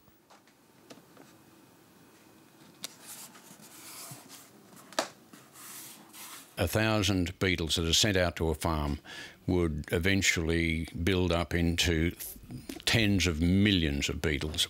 We have the species here. They're often only sitting in little pockets around the country. I know where the species are, and when they become abundant enough, I'll be able to harvest them and then distribute them to areas where they are climatically suitable.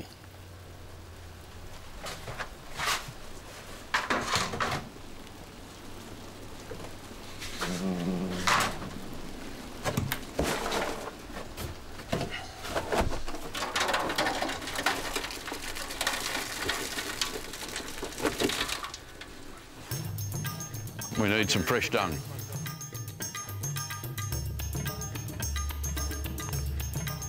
How long have they been in this paddock? Only today. There you go. Come here, fellas. Beautiful.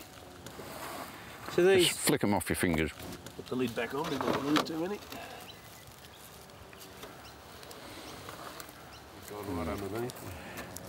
Oh, they'd be very pleased to get into that good quality dung.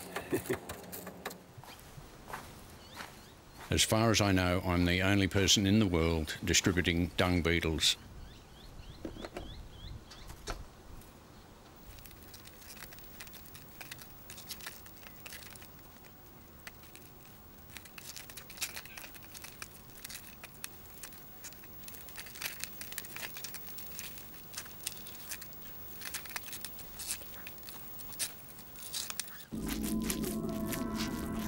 They have specialized mouthparts and, contrary to popular belief, use them not to eat the dung, but to suck on the bloom's nectar. Adults aerate the soil and take the excrement down to a depth of 30 centimeters, which fertilizes the lower soil layers of Australia. Much better than any fertilizer the chemical industry can produce. Laboratory experiments have proved that millet plants grow better with cowpats, but even better with dung beetles.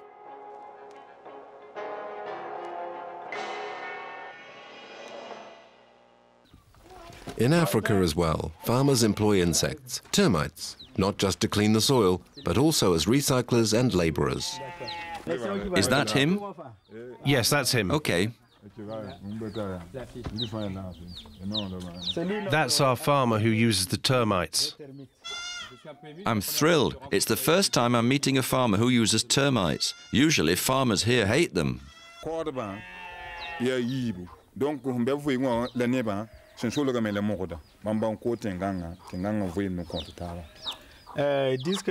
He says that even his grandparents knew about using termites.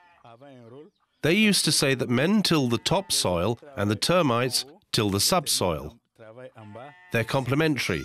When the earth dries out, but there is water 5 meters down, the termites bring up a little moisture.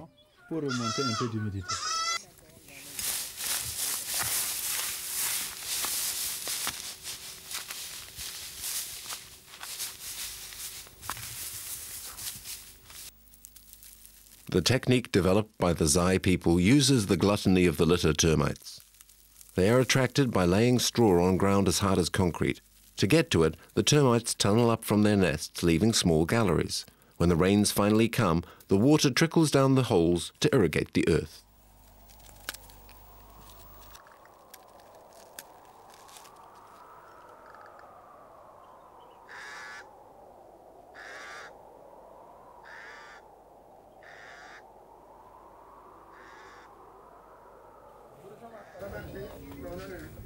Abdoulaye Mando, agricultural engineer, is trying to rehabilitate the old African Zai tradition.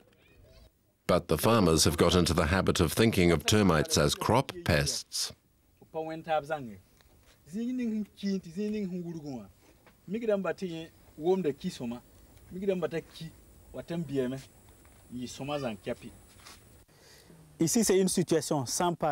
Here we don't have straw, so we have no termites. Here we have straw, so we have termites. You can see the result for yourself. Verdant vegetation. In China, spiders are taken on to clean the rice paddies of all their parasites. Some of them, wolf spiders, even wait in ambush for their prey, which they take by surprise by overturning them. They are excellent hunters, hence their name. Professor Hangmai Yen tries to increase awareness among the farmers about using spiders rather than systematically calling upon insecticides. Even though the method may appear rudimentary, the United States and France have also begun to recruit spiders as natural pesticides to protect their vines.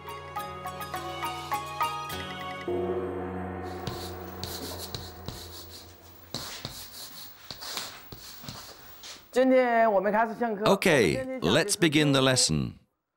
Today I'm going to talk to you about spiders that kill insects. In other words, we can use spiders to kill rice field pests and thus increase the rice harvest. The first harvest is already finished. This field is waiting to be ploughed. When the field is flooded with water, we put hay down to collect the spiders. Look, when the water comes, the spiders take refuge on the hay. And then we collect the hay full of spiders, and we put them in the fields for the second harvest, where the rice has just been planted. In certain regions of China, farmers have thus succeeded in improving their harvests by hiring wolf spiders as natural pesticides. But even with films and propaganda, the taboos stand firm. I think spiders are very dirty and repulsive. Why do you say they're good? They kill for food, especially the insects that eat rice, so they are very useful. First step, the spider injects its poison into the insect. Then it covers it with saliva to destroy the tissues. Today, a practical session.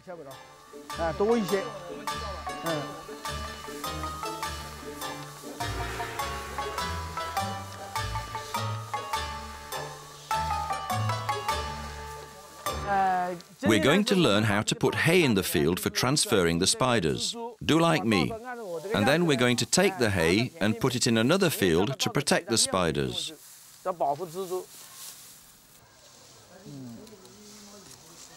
Professor Hangmai Yen has calculated that cultivated land contains no fewer than 1 million spiders of all sizes per hectare. So why deprive yourself of these unsalaried workers? Look, the spiders are climbing onto the hay. This proves that this method is very effective. We can use this method to protect the spiders and the harvest. Do you understand? In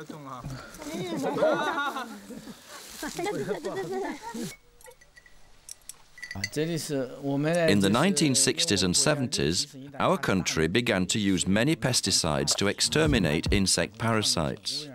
The insects strengthened their resistance, and pollution increased with the doses of pesticide. We know that spiders can combat these parasites without harming the plants. In addition, the spiders are plentiful and varied, so we must use them.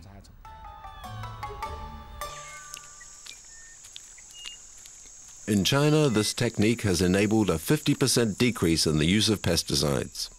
To convince the most reticent farmers, scientists have counted the number of prey captured over 8 months by a single Argiope spider. The result, 900 prey. Whereas spiders are excellent natural pesticides, red ants are also real predators for many invertebrates. This special convoy contains nothing less than an ant's nest. In Italy, they move ants' nests from one forest to another, not to send the wood ants on holiday, but to set them to work. If ants are sometimes a curse for farmers, they are very useful to man. They are excellent exterminators of processionary caterpillars that ravage pine trees.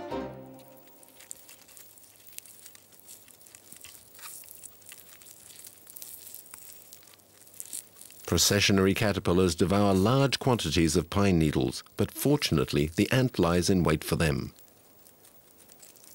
Forest rangers know that the presence of wood ant colonies in the forest is a sign of good health.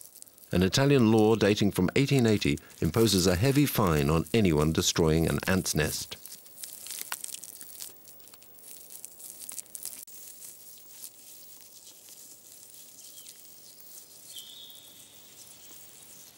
Certo che ormai fa caldo, eh? Guarda lì quanti nidi. Quest'anno ce ne sono proprio tanti. For Paolo Ballardini, the pines are already full of processionary nests. Sono tutte giù. Con questa stagione qua sì. Vero? It's spring. The caterpillars are emerging from their nests in Indian file, forming long processions. But Paolo Ballardini of the Monte Alp Reserve is watching. In Italy, since the 50s, forest rangers have been taking entire wood ants' nests from the mountains, but such nests are becoming fewer. Carried in trucks, these ants are introduced into areas overrun with pine-eating caterpillars.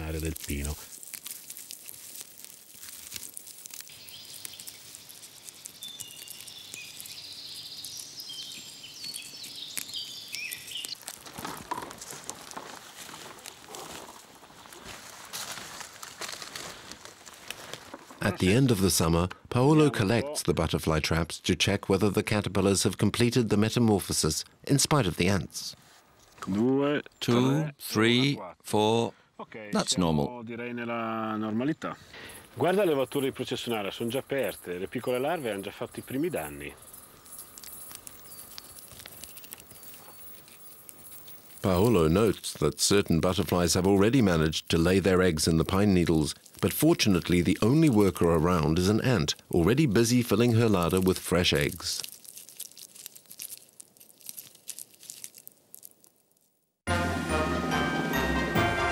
Welcome to Disney World. Here the mites are helping the 150 gardeners. Here too, man arranges real wars, but at a microscopic level between the prey and their predators. A whole fantastic world silently working for the pleasure of the public.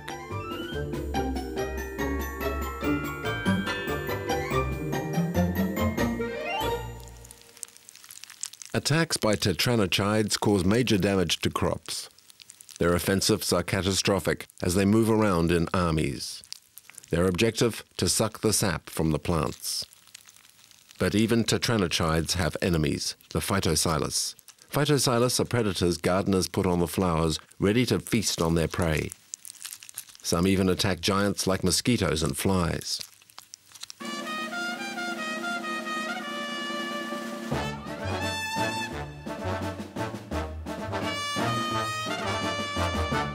These predators are remarkably effective.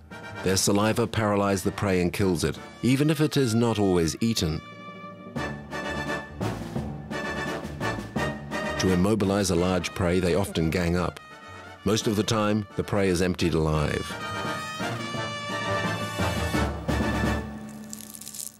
These predators also attack the eggs of prey protected by webs, a massacre.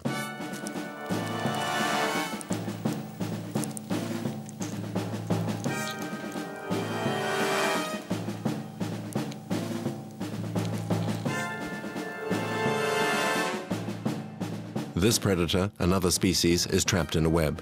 But once released, it empties its prey in a few moments.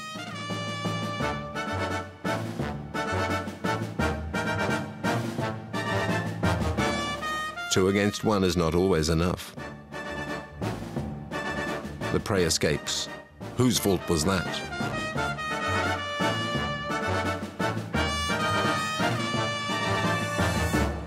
When we see webbing on a plant, that means we do have a high infestation of mites.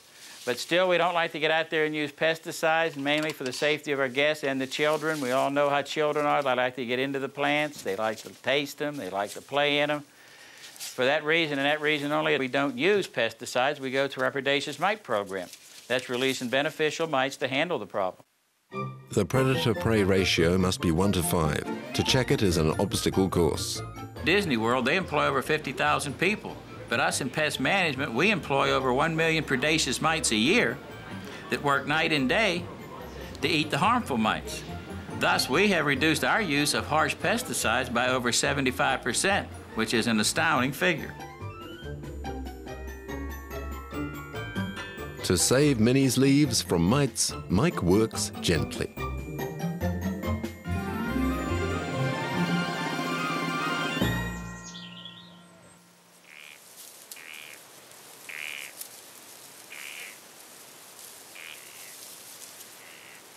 Europe also uses mercenary mites. England launched the first attacks on predators in 1874. Today in France, approximately 50,000 predators per hectare are released on many agricultural and vegetable species. Cucumbers, zucchini, strawberry plants, fruit trees and vines are protected by mite helpers.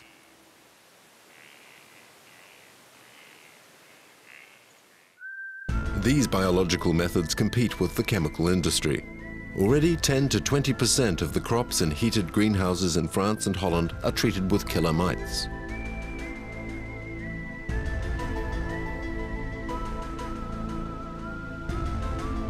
Our new domestic pets will be massively used in farming in tomorrow's world.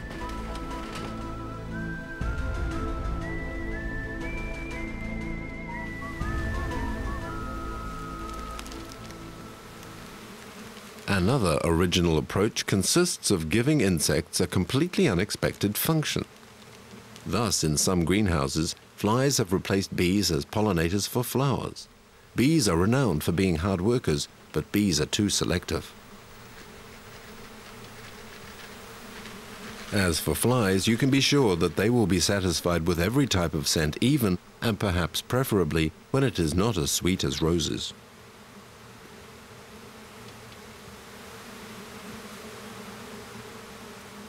Will pollen-carrying flies put bees out of work?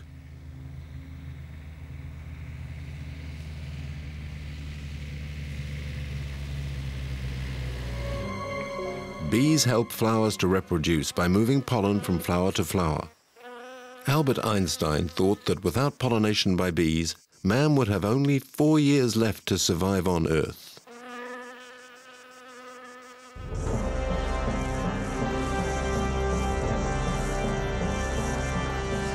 For some German scientists, Mars should be pollinated. Future space missions will last 2 to 3 years, and it is impossible to transport enough food to plan the conquest of space and permanent settlement of numerous human colonies without producing food locally. One solution would be to create giant opaque greenhouses in which pollination could well be feasible. NASA favors the idea of using pollinating robots, more reliable for the moment. They have already successfully tested the impact of microgravity on bees, and pollination appears to be possible. Perhaps one day there will be tomato and poppy fields growing on Mars.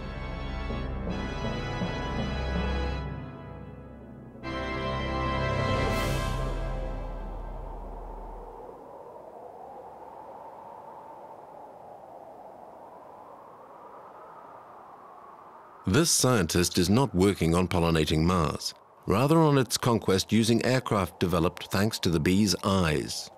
Okay, so it's just a matter of knowing when the plane is up, so don't get distracted when the airplane is flying around. Keep your eye on it, know what's going on, because there is a potential for danger here.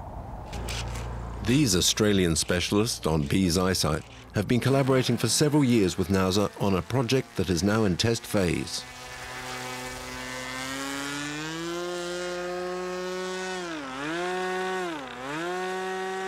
Where is it now? Where it is now. Okay, I'll hand over now. Okay, that's basically autonomous, right, Dean? Yeah, it is. 100 kilometres an hour.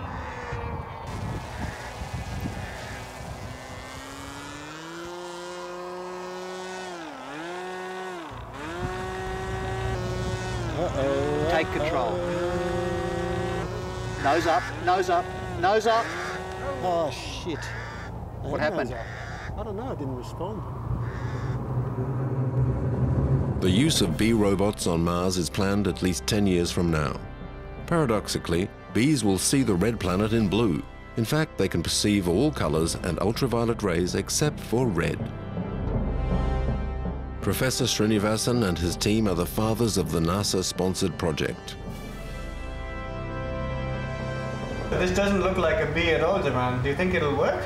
Well, it's designed for a very thin atmosphere, so it'll fly quite fast, several hundred kilometers an hour, but it will fly. If you were to fly an aircraft on Mars through radio control from Earth, that would not work very well because, you know, the signals take several minutes to come from Mars to Earth. And by the time you see an approaching mountain, for example, it's too late. The aircraft would have collided with the mountain. So we are using principles that we have learned from the bee about navigation using vision to pilot unmanned vehicles in Mars. These principles also interest the Army. One of the applications of this research is to use small flying vehicles that a soldier can carry in his backpack and launch them over a hill, for example, to see if there's any danger on the other side, rather than going out there and getting shot. So these vehicles will help extend the eyes and ears of a soldier in the battlefield. Although the 5,000 facets in their eyes give bees a good perception of shapes and colors with a 360-degree range, this is not the feature that Professor Srinivasan is working on. Unlike our own eyes, bees' eyes work individually. In this condition, both walls are moving in the same direction at the same speed, so bees will fly roughly down the middle of the tunnel. However, if I now slow down one of these walls, so the bee thinks that surface is much further away, so it moves closer to that surface to compensate.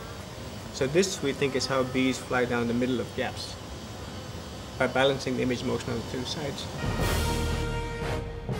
Professor Srinivasan just has to convince his financial backers that such an object can fly, thanks to his studies on the bee's vision.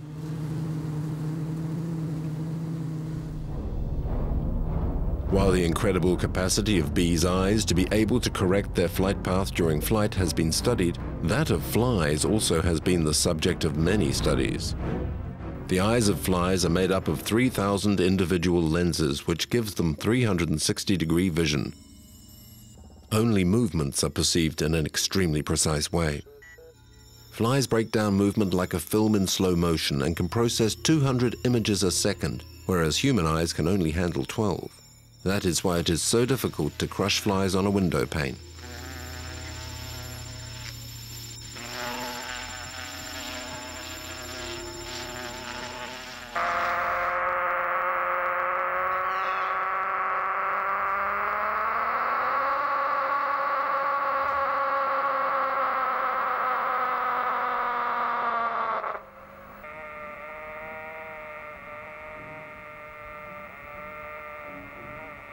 For 25 years, this man has been spying on flies' eyes.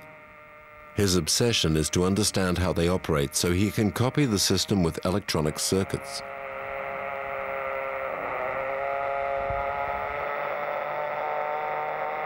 This hanging ball that the fly is rotating makes it possible to record the activity of the fly's neuron, its nerve circuits, and particularly those involved in vision. The noise you can hear is the work being done by the sight neurons. One by one, Professor Franceschini decodes them to find out which neurons help the fly detect movements and avoid obstacles. By understanding how flies see, it may be possible to develop a significant field of application, including driverless vehicles and pilotless aircraft and satellite launchers. All insects have an automatic pilot in their head to guide them. This may be possible to develop and install in every type of vehicle that man is building today. An amazing automatic pilot based on sight.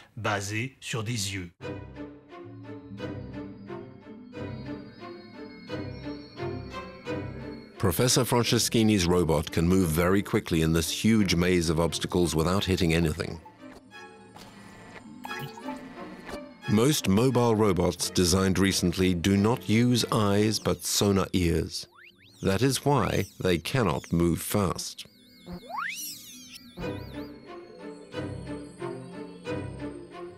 Professor Franceschini recently completed RoboFly 2, a robot fly which looks much more like a domestic appliance than a fly, but he promises his next brainchild will have wings.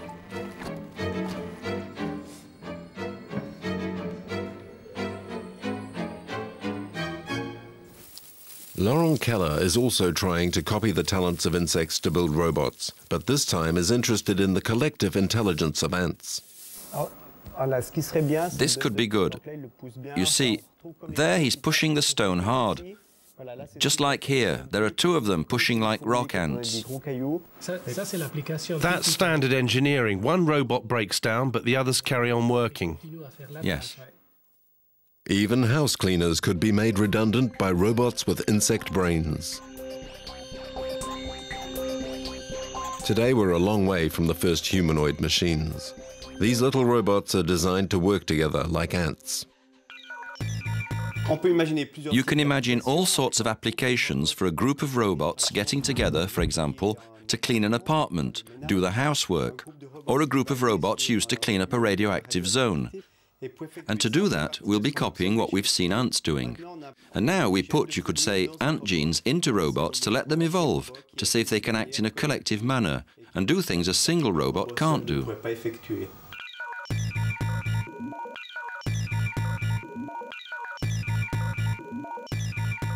What's missing from industrial robots that copy humans is the independence of ant decision-making. Ants, even with their very primitive nervous system, can do several jobs without a boss. In less than 50 years, minuscule robot insects will invade our universe and work like ants do.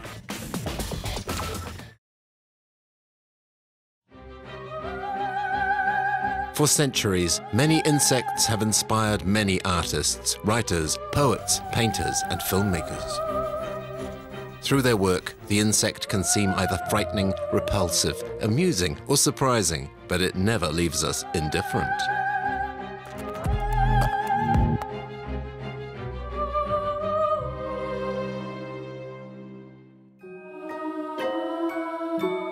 The insect the most frequently represented through the ages in art is doubtless the fly, but there's a reason for that. 3 children out of 4 are born with a fly as their first companion. For psychiatrists and historians, the fly is one of the animals which affects our unconscious mind the most. The fly has thus inspired many artists in the history of painting.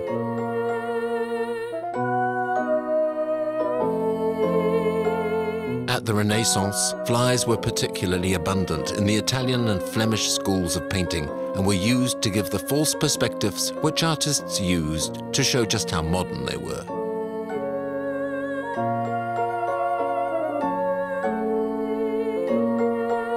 Flies symbolize the ephemeral nature of life and combine all that is satanic with all that is holy.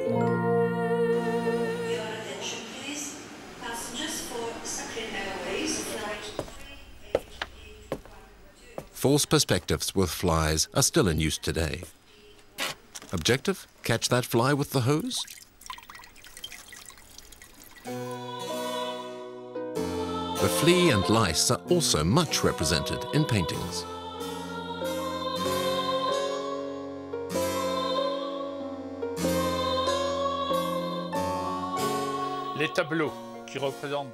Pictures showing flea hunts only portray young girls. However, lice hunts on people show men and women, young and old.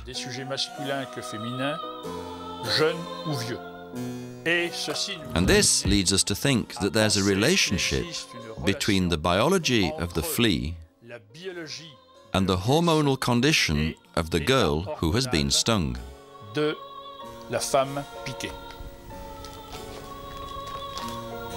Over the last 20 years, Professor Dobie has visited museums all over the world to look at paintings representing flea hunts. Although it was not politically correct to be covered in fleas, flea hunting could rapidly become an erotic game. Fleas can be a fantasy. Some people identify with the rewards the insect gets at night. That theme is present in many paintings, where you can see young girls in extremely sexy night attire looking for a flea in their nightie. This is also the theme of many, often erotic poems, which are sometimes borderline pornography. Firstly, she sucked me. Now she is sucking you. And in this flea, our two bloods are mingled. Stop. Do not kill this flea, in which you and I are more than married.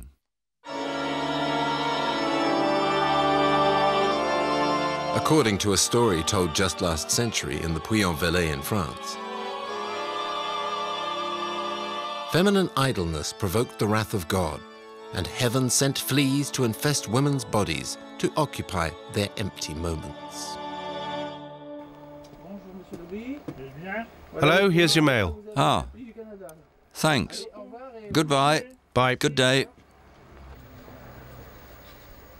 Item by item, thanks to a network of international correspondence, Professor Dobie has collected most unusual artworks, like these 17th century ivory flea traps, worn by women, attached to a necklace and hung between the breasts.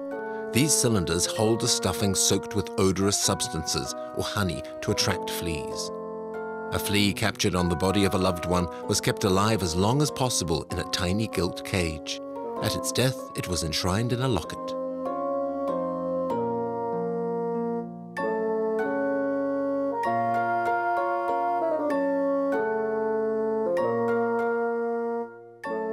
In the 15th century, high society ladies started to wear special furs called flea furs, often decorated with precious stones and gold.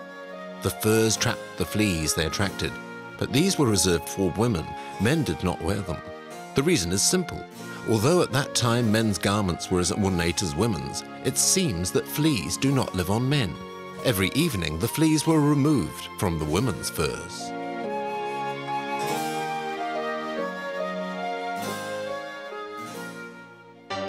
Up until the 20th century, as many English postcards show, flea removal was an obligatory everyday activity. While old postcards at the flea market are artistic and satiric, lice cards are a real ethnological record. In Brittany, lice hunts were such that these glorious combats were immortalized by hundreds of postcards made by the best photographers of the time. And nobody was offended to receive them from friends or the family.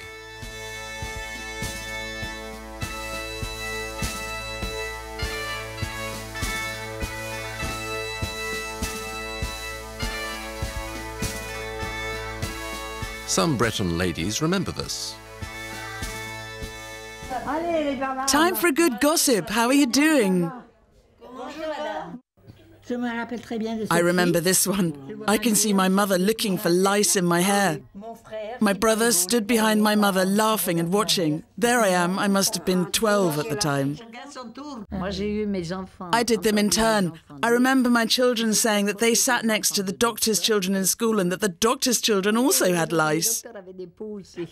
Is that true?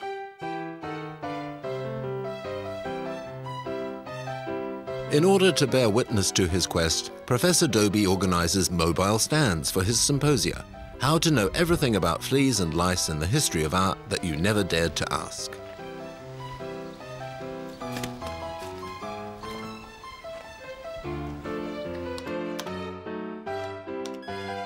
A book of 400 pages listing the collected work is now available, a really titanic task, and as the professor likes to remind us, the flea is a very agreeable insect, and I'm persuaded that it should take up its place in the accessories of poetry beside the peacock and the pomegranate.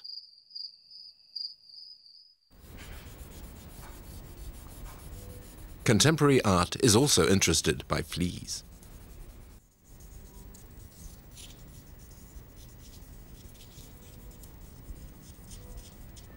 Fleas have become the creative universe of Ponda, a young painter who spends a lot of time in art galleries in Santa Cruz, California. Her bestiary is filled with all the aliens from our nightmares. I'm a friend to these nasty creatures that other people are repulsed by, and in my art I look for horrifying subjects that would give other people nightmares, and I like to put them in my art because it wakes people up and perhaps provokes them into seeing things in a new way. And usually when they see them the first time, they're drawn in by the colors and the shapes, and then they look and they say, but it's a flea.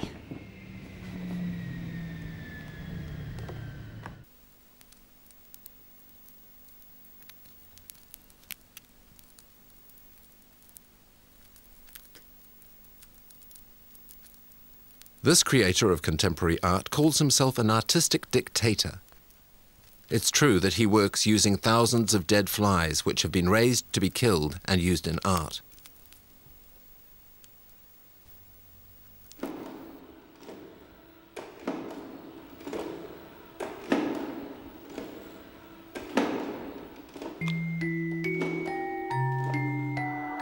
For fly slaughterer Jean-Marie Gerardin, his works do not blaspheme God or man.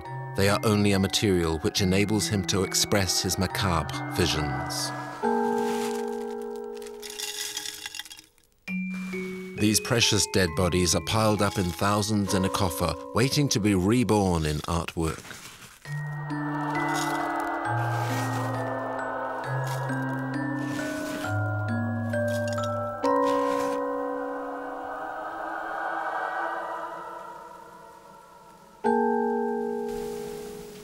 Born to die, the flies of the art dictator are killed in programmed catastrophes. All the bodies are sorted out carefully, and the deformed or underdeveloped are systematically removed. This maniac task has no mercantile vision, but is an obsessional destiny. Everything started with a childhood vision. I saw the roof of a huge army tent covered with wriggling insects, and this vision has never left me. I agree with critics who say my work must have something to do with genocide. When the gas enters the room, you only think of saving yourself and try to find the exit. The weakest are crushed by the strongest. It's terrible. There are screams, cries, and total despair. And I imagine all this through flies.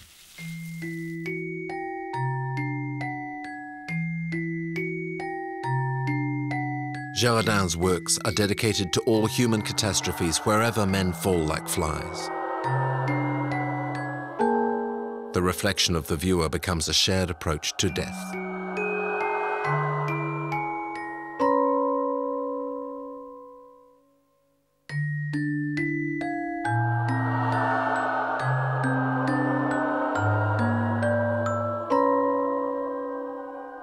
When the art dictator opens an exhibition, it is a wake dedicated to fly people.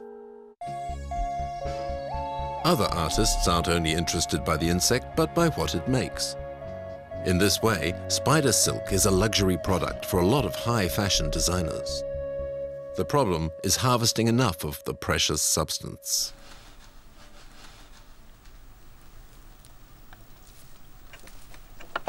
Frenchman Gerard Fivet is convinced that spider breeding is possible on a large scale and that there is no need at all to call upon artificial silk for certain productions.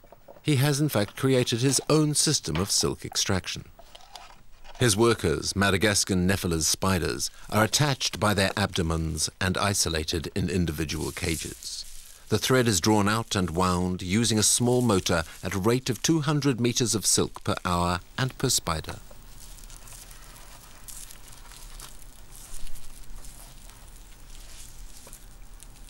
Gerard Fivet sees no reason why spider silk should not be marketed, given that silk from the cocoons of Bombyx mori has been collected in a non-industrial fashion for 50 centuries. During the reign of Louis XIV, due to a lack of sufficiently large spiders in France, silk was collected from their cocoons. Indeed, all female spiders wrap their eggs in a protective silk cocoon. This cocoon consists of silk threads of different diameters, which makes spinning a delicate task. Despite this difficulty, Louis XIV was the first sovereign to wear socks and a vest made of spider silk.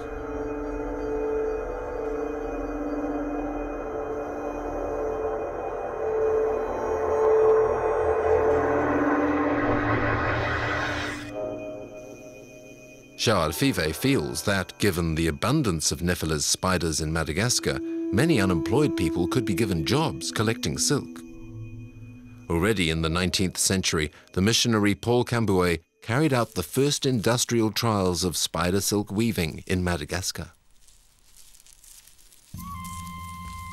Father Cambouet produced this fabric for the 1901 Universal Exhibition in Paris, a piece measuring 3 by 5 meters and requiring 400 to 500,000 spiders. These numbers may appear enormous, but are comparable with the production figures of the Bombyx silkworm.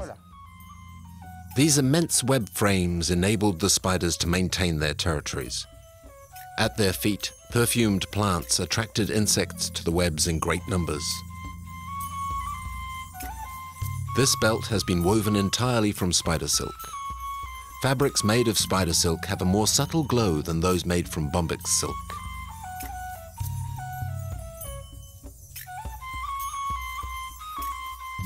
The great couturiers have made no mistakes in this matter. They love spider silk and demand it for working textiles in new ways. You don't suffer from spider phobia? Spider webs, no. Spiders, yes, but... Because I've made a small scarf with about a square meter, a little more even, of spider web, and I'd like you to put it on. This is the first time for me, you know.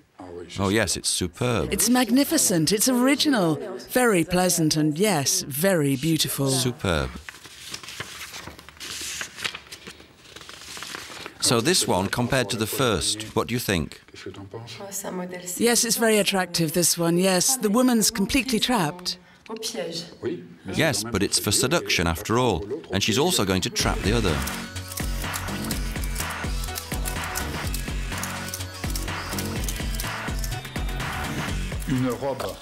A dress made out of spider web is as attractive as the spider web is repulsive.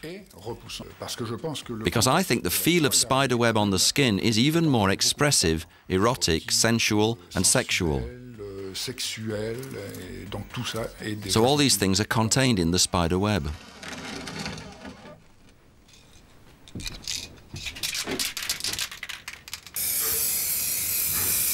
Jean-Luc Brognaud is an artist. He makes clothes directly from spider webs.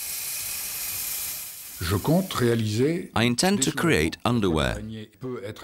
Spider web may be highly evocative when it's coloured red and white, like menstrual napkins, as it may when it's extremely light and transparent be compared to a veil with all the erotic qualities of the veil. For example, when we paint a torn house spider web black, it's hard not to think of a woman's stocking that's been mistreated during some encounter or other.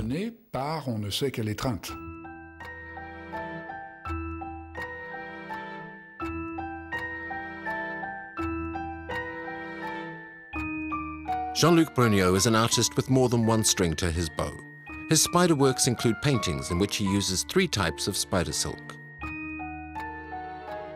A kind of web within the web.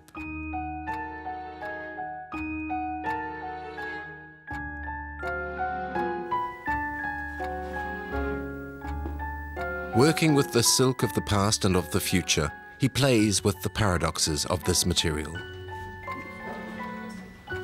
While the web symbolizes the past, it is also a material of the future. It appears fragile, yet the silk is so strong. It sets off phobic reactions, but it can appear magnificent when covered in frost or morning dew.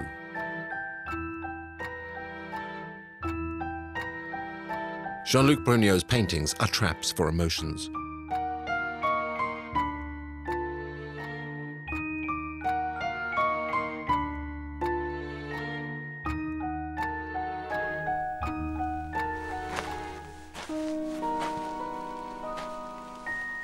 Jean-Luc finds the finest specimens in old farms. Sometimes the webs stretch over more than 7 meters. These 8-legged workers work untiringly at night to provide him with his raw material. In a few weeks, his paintings will perhaps fascinate the most implacable of spider phobics.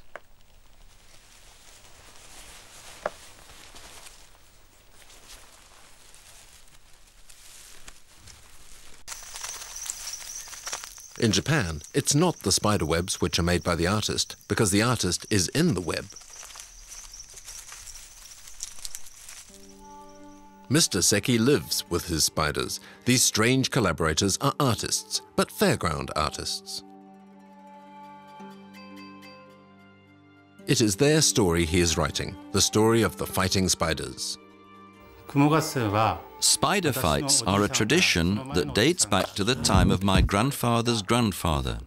I'm working to perpetuate this tradition. It's my passion. I want to transmit the tradition to my son and to my son's son. Before, there were spider fights everywhere, but today, only those in Kajiki remain. Despite the large number of spiders living in his office, Mr. Seki often goes hunting for new specimens. His objective, to find better 8-legged fighters for the next competition, spiders with an aggressive instinct.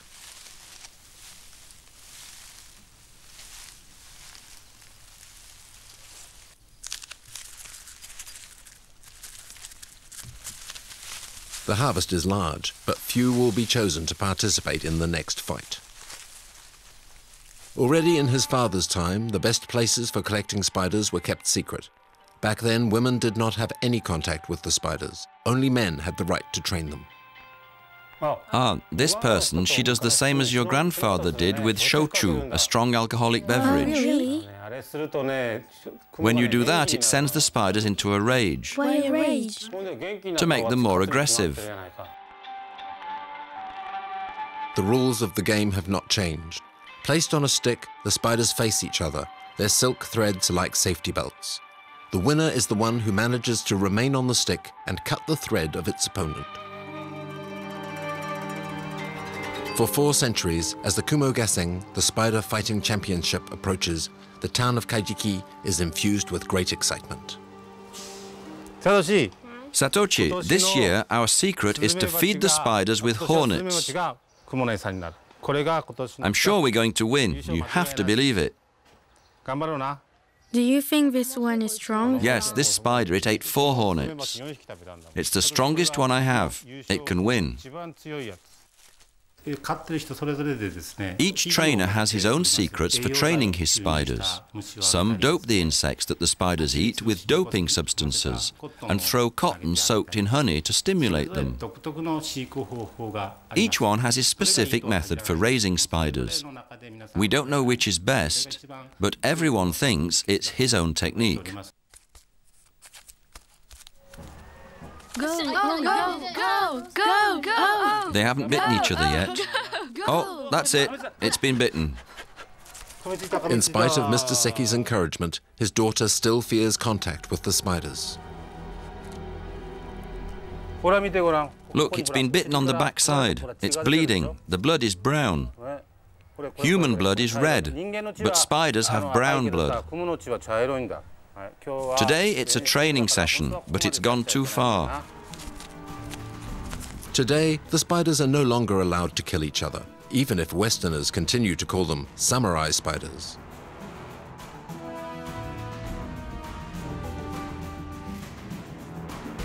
At last, the big day of the Kumo Gaseng has arrived. 150 trainers have registered their best competitors. Each one must present 3 spiders to be able to participate in the fights. Mr. Seki can be proud. His entire family is there, even his daughter. 500 fights will be held during the Kumo Gaseng before the great champion is designated. A spider must win 3 fights to gain access to the finals. It's number 1. No, it's only number 2, the strong one. I'll get it out later. It's not number 1. Go on, go on. Go on, go on. Go on, go on. Get. Go on. Victory for Satoshi, Mr. Seki's son. The thread of the opponent's spider has been cut, but where has the loser gone? Fortunately, the victory is confirmed by the judges. Oh, it's falling. Put your hand underneath it like that. Don't worry, it won't touch you, not your hand. Mr. Seki's daughter must stand up to last year's winner. The match will be difficult. Your turn. Okay.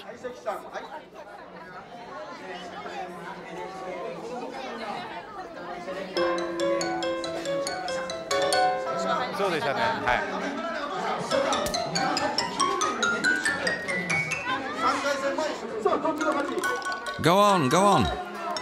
First round lost for Mr. Seki's daughter. Go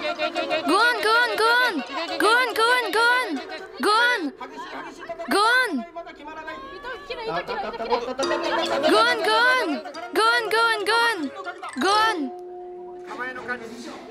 And the second, bad luck. Luckily, the Seki family still has its spider number 1. It could be the champion. This is a good fight.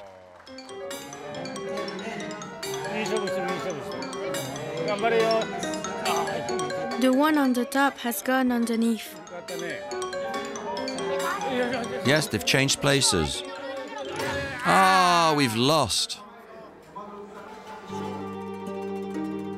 But it's not only spiders that were fairground insects. Flies and fleas were real circus animals in Europe at the start of the 20th century.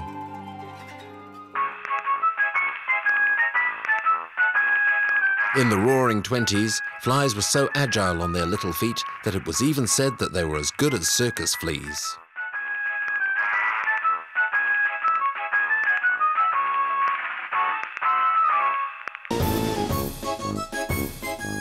Performing fleas harnessed to hearses and cannons already existed in the 18th century, and by 1923 there were so many flea circuses in France that a law was actually proposed to protect fleas from cruelty during their training.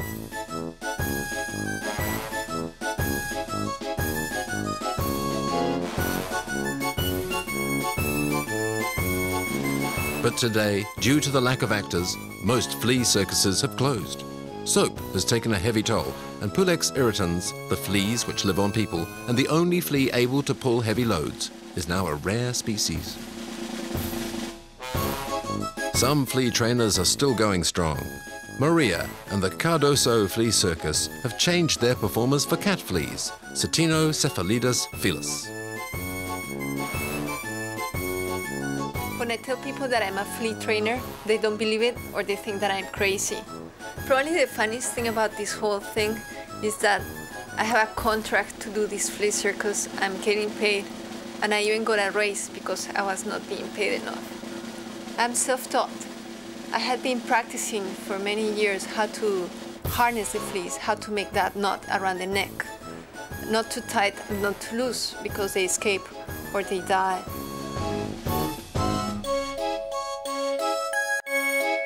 The harness worn by performing fleas is made from extremely fine copper wire tightened behind its mane. Some trainers use hairs from their own heads. In the 18th century, there was a trade in fleas harnessed together in this way as domestic pets. This was the origin of performing flea circuses.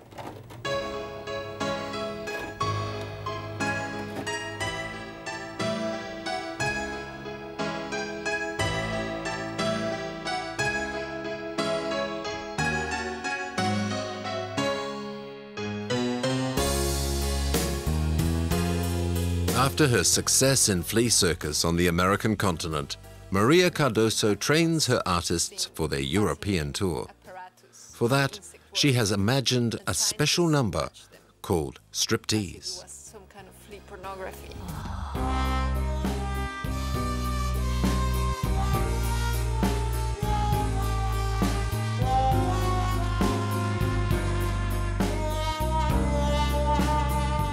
And in Munich, Maria begins her tour. This is where the Mathers Big Top is found, the largest flea circus still in activity. The Mathers have been flea trainers from father to son for the last 150 years. Da wollen wir mal schauen, ob Sie auch was können. Da habe ich dann hier unseren August den Starken oder die Augustine, sind ja Flugdamen. Ja, da oben, da. Wie heißt der? Ja, schon, da. Das ist der Damische, wenn dir nichts kommt.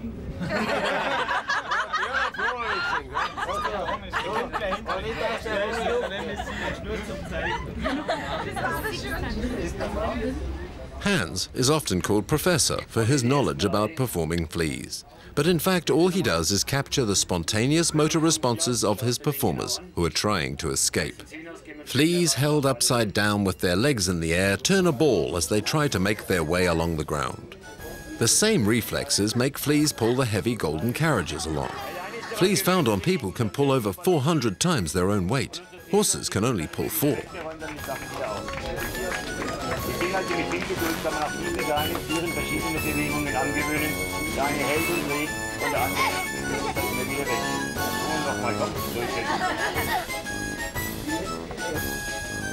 Wollten wir Menschen nicht leisten, ist mir eine schwere Lokomotive.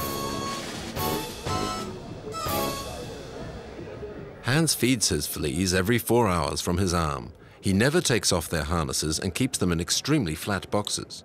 Because they hit the cover every time they jump, they get tired very quickly and soon get out of the habit.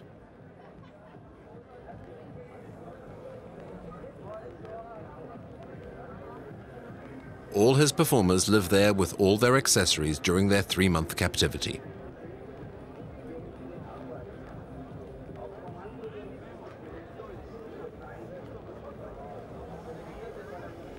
The Mathers circus is 3 generations old. Of the 7 children, I'm the only one to have become a flea trainer. My uncle once put on a performance for Queen Elizabeth and the family of the Tsar and travelled everywhere in Europe. Today, I find it very difficult to get fleas. I usually get them from the Tropen Institute or during my holidays. I often brought back splendid specimens from the Paris underground.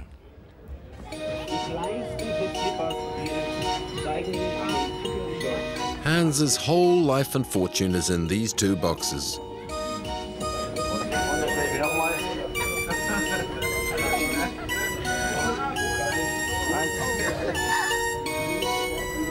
He recognizes his fleas individually like a shepherd recognizes his sheep. His grandfather used to give them names.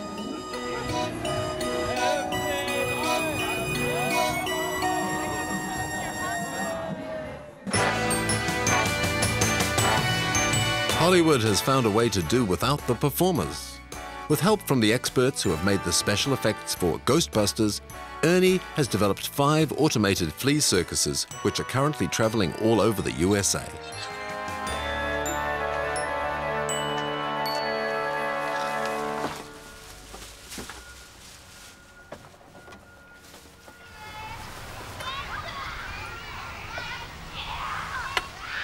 You will thrill to the aerial artistry of the flying Flazinis, as these flyweight fleas fairly float from the flying trapeze. And you'll marvel at the daring do of dangerous stunts deftly done by that darling daredevil, Fleevil Knievel. Dilbert, look carefully. Kick, good. A little bit higher, and kick, good. And higher, higher. All right now, let, fly, flee. There he goes! 1, 2, 3, and to the bar, ladies and gentlemen. He made it to the bar. Oh, I think after that we all deserve to make it to the bar. The Flazinis. Hi, how are you? I love to watch the children.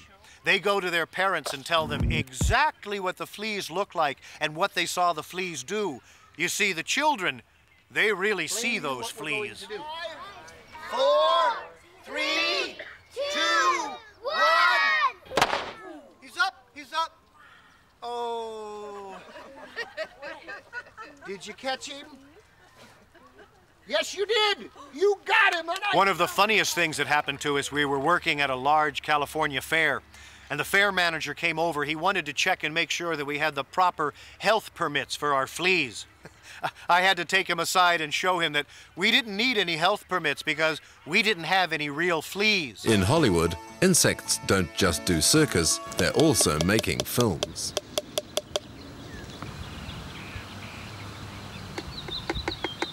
Stephen Kutcher turns ants into stars. But, there we go. We're getting more activity. Looks good. We're halfway through the load. Okay, this looks really good now. Oh, man. Some people ask, how difficult is it to film ants? Well, when you're filming ants, you have to think like an ant. Most people who make films think like human beings, but I think like an ant.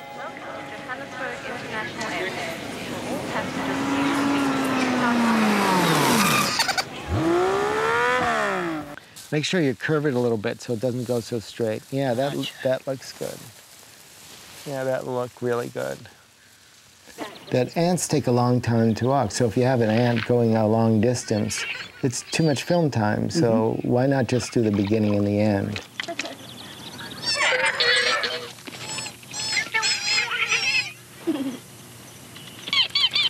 And then this run is only a short distance. You know, you only really need to get them to go that much. Okay, that'll work out for us.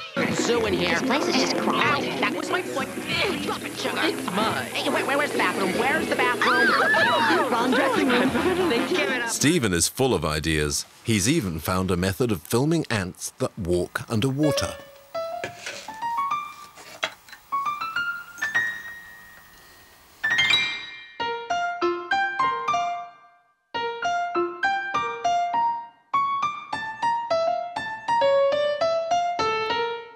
Is this a full mag? It's a full mag. You got 10 minutes. You hold that stick for 10 minutes? If you make it look good, I'll hold it for 10 minutes. Stephen reckons that ants can survive 14 days without breathing underwater.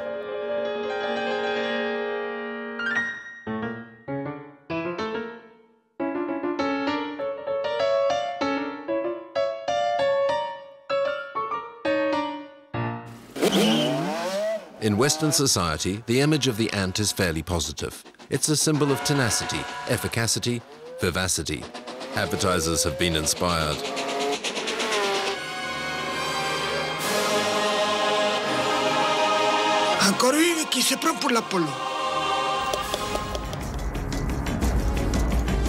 But in the cinema, the ants are less sympathetic.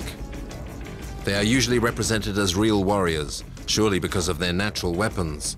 Jaws, glue sprays, catapults, formic acid spurting bladders.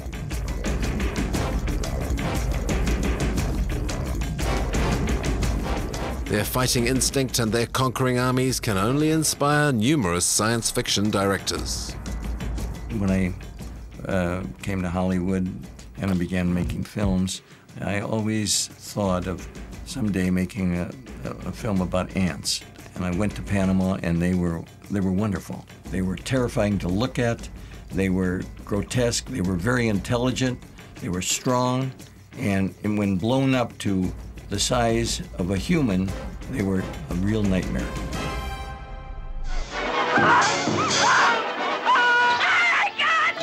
Let's get out of here. Come on.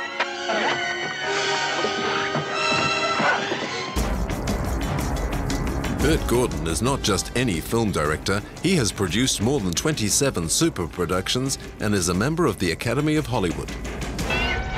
I believe that if ants developed into the size of man, they would be a big threat. They're very intelligent the way they are now with the tiny brain, but they would be a real threat to man.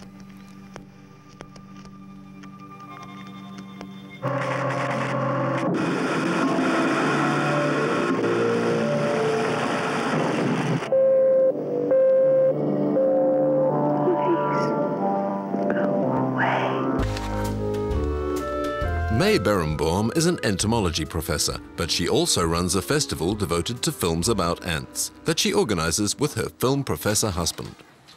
I used to be afraid of insects when I was a kid, so I can relate to people who don't like them or are phobic about them. And this festival is a way to reach those people. If, for example, we were to advertise a lecture on insect physiology, nobody would come. But if we advertise a movie with giant ants in the sewers of Los Angeles slaughtering people, we can pack the house. And once we have them in there, we can tell them a little bit about ants.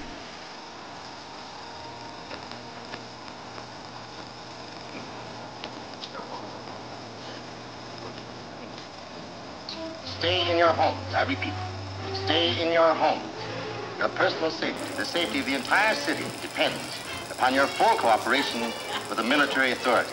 Yes, cities, nations, even civilization itself, threatened with annihilation.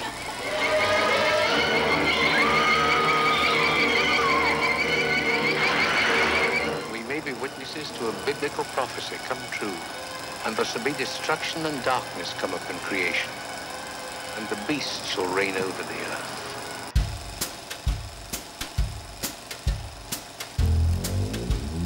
Giant ants are just scientifically not possible. If somehow an ant were to reach enormous proportions, it would have so much trouble dealing with gravity, moving around, and breathing that would probably end up collapsed on the ground, gasping for breath.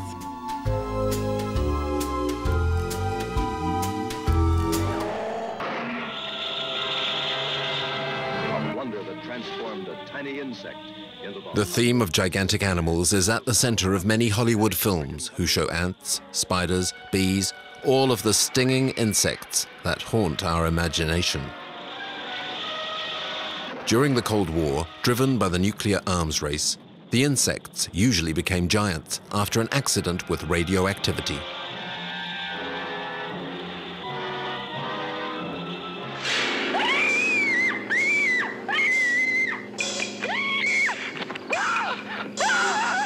Of course, the cinema could only exploit that visceral repulsion that spiders cause for us.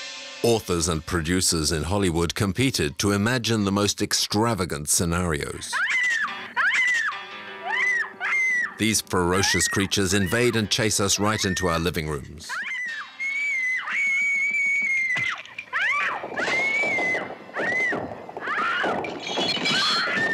Spiders that terrorize and kill, there's enough here to nourish our morbid impulses and fantasies.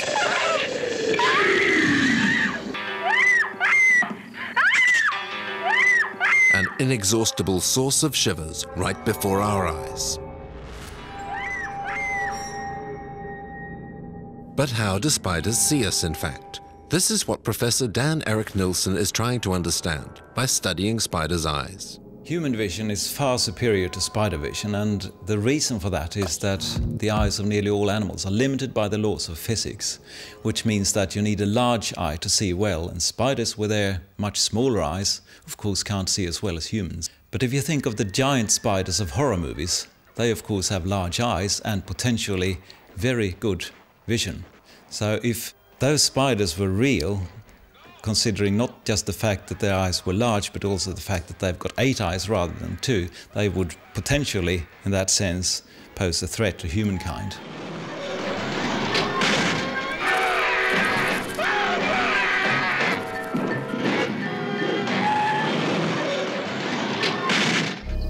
It is not just in the spider's eyes that we can find answers to why the spider incites so many fears and fantasies. It is also in its behavior. Formidable predators, the females of certain species devour the male after coupling. The writer Michael Cazenave is trying to share his interest in the behavior of spiders as portrayed in the cinema and literature. The fantasy of the spider woman is certainly one of the most widespread, because it's found at practically every epoch and in all places. And it undoubtedly refers back to a fundamental fear, I believe, that humans are not willing to admit, about an animal that devours us as we're making love to it. So there's this idea, which in fact we find more or less everywhere, that at the end of a woman's vagina is a spider's nest that waits to devour us, to make us disappear. That's not funny.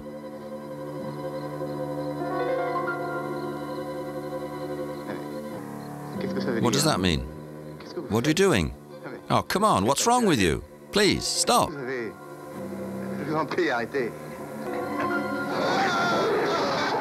Il y a toujours dans la... In the male constitution, there is always, I would say, on one hand, an absolutely extraordinary fear, which is, will I be able to make love? At the same time, there's this idea, in my impotence, is there not something that will be taken or captured by the woman? As if in some way she were extracting some vital essence from us.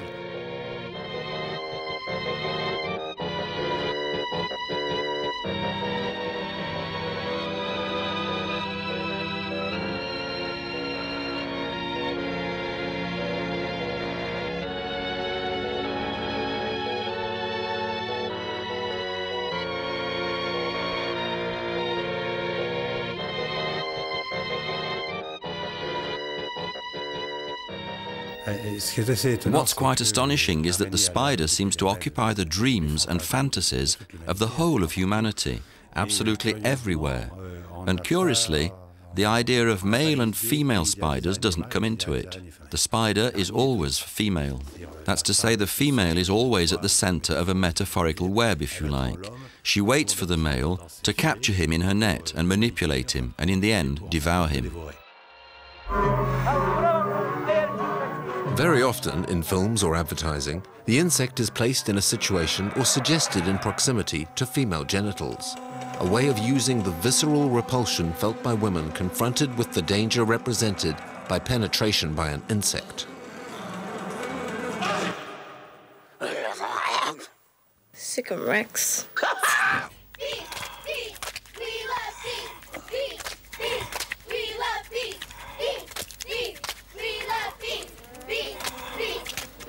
This man is the bee specialist of Hollywood, and often studios ask him to put bees on beautiful flowers. These G-string bees, luckily, aren't dangerous. They are just simply intoxicated and attracted by some odorous substances, the pheromones from a queen that Norman Gary has placed on the underwear.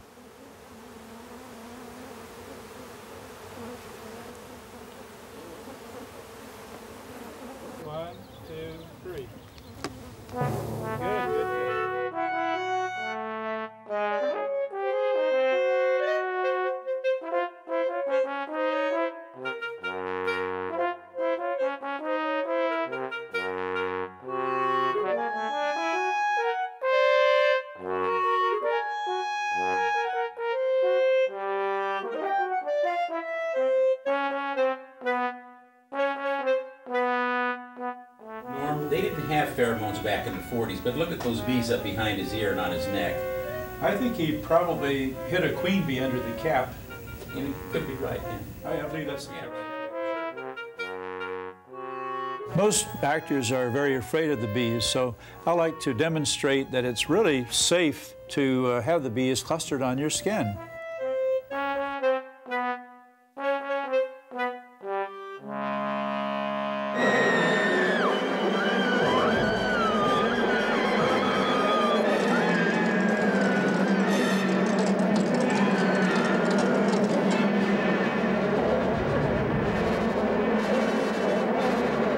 I consulted with the director on this film, and instead of using my pheromone techniques to control bee behavior, he decided to hire about 25 people to look through microscopes, clip the stings off that way. It did not work well, and there were a lot of stings.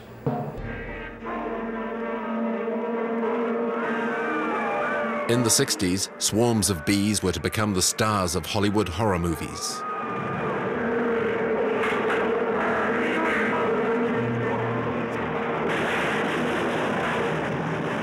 Norman Gary was originally an apiculture teacher before the Hollywood studios hired him to put a stop to accidents between bees and their star actors. Once I was asked to do a stunt for a Hollywood film in which the actress had to reach in with her bare hands in this wild bee nest, grab the honeycomb, and pull it out. Well, the stunt person was afraid to do this, so the well-known actress did her own stunt, and there were hundreds of bees all over her, and she didn't get a single sting.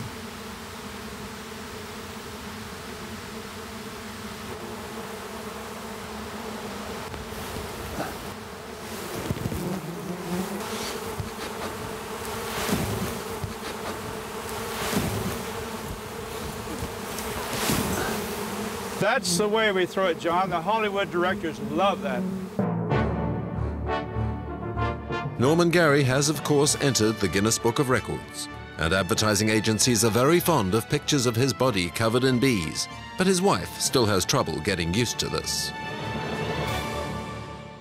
Wow, that's a pretty scary picture. About how many bees do you think you have on you? I think around 50,000 or so. Wow. It's a lot.